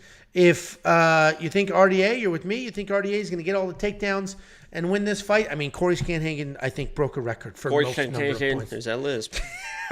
First of all, that's not a lisp. A lisp is... Corey Scanhagen. I don't have issues with S's. S's. First of all, I do have Tourette's, so... Cool. I'm a cancer survivor. You want to play that game? I'm a Black Widow bite survivor. Well, remember when Hurricane Irma came through? Remember when you wouldn't have spiders running around? That was in Florida. We lived in the same neighborhood. Fucking idiot. I have it in Florida. Yeah, and you lived in filth, and I didn't. I somehow wasn't bit. We were next door neighbors, Angelo. And so sometimes you can live next to somebody with some filth and what inside. I want to get to as well is when Hurricane Irma came through, one of us stayed, protected their family, and the other person fled. With their family to protect them. Wonder which was which. Yeah, So we can keep comparing if you want. But you're going to lose this dick measuring contest 10 out of 10 times. I carried my wife and child out like this. Carried them. You were gone the week before. Hey, can you check on my house? Hey, hopefully it's not everything all good. Can you go check on my house? I drove to Georgia with the dog, the wife, and the kid. She took a flight out. I stayed in Georgia with the dog at a old friend's house, and she flew first class with the baby. I just sat there with 3 or 4 days with no power, sleeping. My fucking condo was literally 90 degrees. It sucks for you, man. Whose fault is that? The scariest thing about it was, because it was like at night, it was so hot. I slept downstairs. I pushed the couch against the windows. The windows were open to try to get some airflow. And laying there, and I would wake up because Florida, there's stuff everywhere. There's creatures everywhere, and you'd hear them running through the bushes all night. And all there's blocking me is a screen. I'd be laying there like, oh shit, could be anything. Could be an alligator. Could be a bear. Could be a pig. There's crazy stuff in Florida. There were alligators and pigs all over that neighborhood. Right. Look at one of them right there. Yeah, as you motherfucker. I was trying to be nice. Anyway. What? Nothing. Just hanging around. Just hanging around. Oh, Beetlejuice. Anyway, $8,200 in DraftKings for Rafael Dos Anjos. I will probably spend that because the takedowns, the control time, Corey Sandhagen scored 11 million points. And if this is anything like that, that should go well. But if you're on the Vicente side, dude doesn't win decisions, especially not 5-rounders. This is what he does. He gets finishes, and he can score really well for you. I don't think he's going to be like Fiziev live for a 5th-round type finish, but you never know. Any last words for the people, Buats? Lock of the week video tomorrow should be get us back on track. We're going for 3 out of 4 weeks when we win this week, and that's going to be. I love the needle move. Nice job. And we got a special one this week. I mean, this one is like a what the fuck is so funny? Because I'd love to know. I'd love to know because I think you're the only one laughing here. We are going for 3 in a row, and then just clip 3 out of 4 weeks. Sorry for stating facts. I mean, I don't know what you want from me. I'm not lying about anything. Nobody loves doing that more than me, man. It'll be 3 out of 4 weeks. Nobody loves doing that more than me. And I got a special one this week. It is going to be a fire and brimstone one. And make sure you check out Saturday's live stream because it's going to be, I promise this like a week is going to be a fun one. What's a fire and brimstone? I don't get it. You never heard that phrase, go through fire and brimstone? No. Is that like from a fucking nerd board game where you paint the pieces? I think it's probably from the Bible. Something. So yes. Fire and brimstone origin. I think it might be from the... Yeah, it's the Old Testament. It's in Genesis 19. God destroys Sodom and Gomorrah with rain of fire and brimstone. Stupid. Well, there you go. There it is. Sorry, God. Well, you definitely pissed that guy off. Skin cancer, the height thing. Because I survived a black widow bite. I survived a hurricane. I survived Why do you cancer. keep having to survive? I survived. I'm a 3-time COVID survivor. Why does he keep? Oh, because he gives his toughest test to his strongest soldiers, Angelo. You stupid fuck. Look at me. He keeps throwing shit at me, toughening me up, ready for this fucking war. Fire and brimstone. That's what he's throwing at me. I'm coming through. Yeah. All right. Well, this is going to be a hard pivot. If you guys want $50, I will send you $50. WeWantPicks.com/bet. Sign up with any one of our betting partners, and I will send you $50 as a thank you. Use our link. It's an affiliate link. We get paid. I slice off a piece of that like that cancer cut out of this fucking loser's face, and I give you $50. WeWantPicks.com/bet. Sign up, make a deposit. I'll send you $50. Premium is more than just copy-paste bets. It's more than some Discord channels. We have courses, a full DraftKings course going to walk you through how to play DraftKings, how much money you should be spending, what type of entries you should make, and all of that for DraftKings Fantasy. You're also going to get the line movement tracker, the detailed data metrics and analytics, and the couple of handsomes also breaking down fights, giving you picks. Artem does far more than just UFC. You're going to get Bellator, PFL. You're going to get Contender Series, all that stuff from Artem. So make sure you check out his page. And he has been picking UFC fights at a 69% clip, guys. Thanks for everything. Like the stream. Do all the things. WeWantPicks.com. Click. Become a member.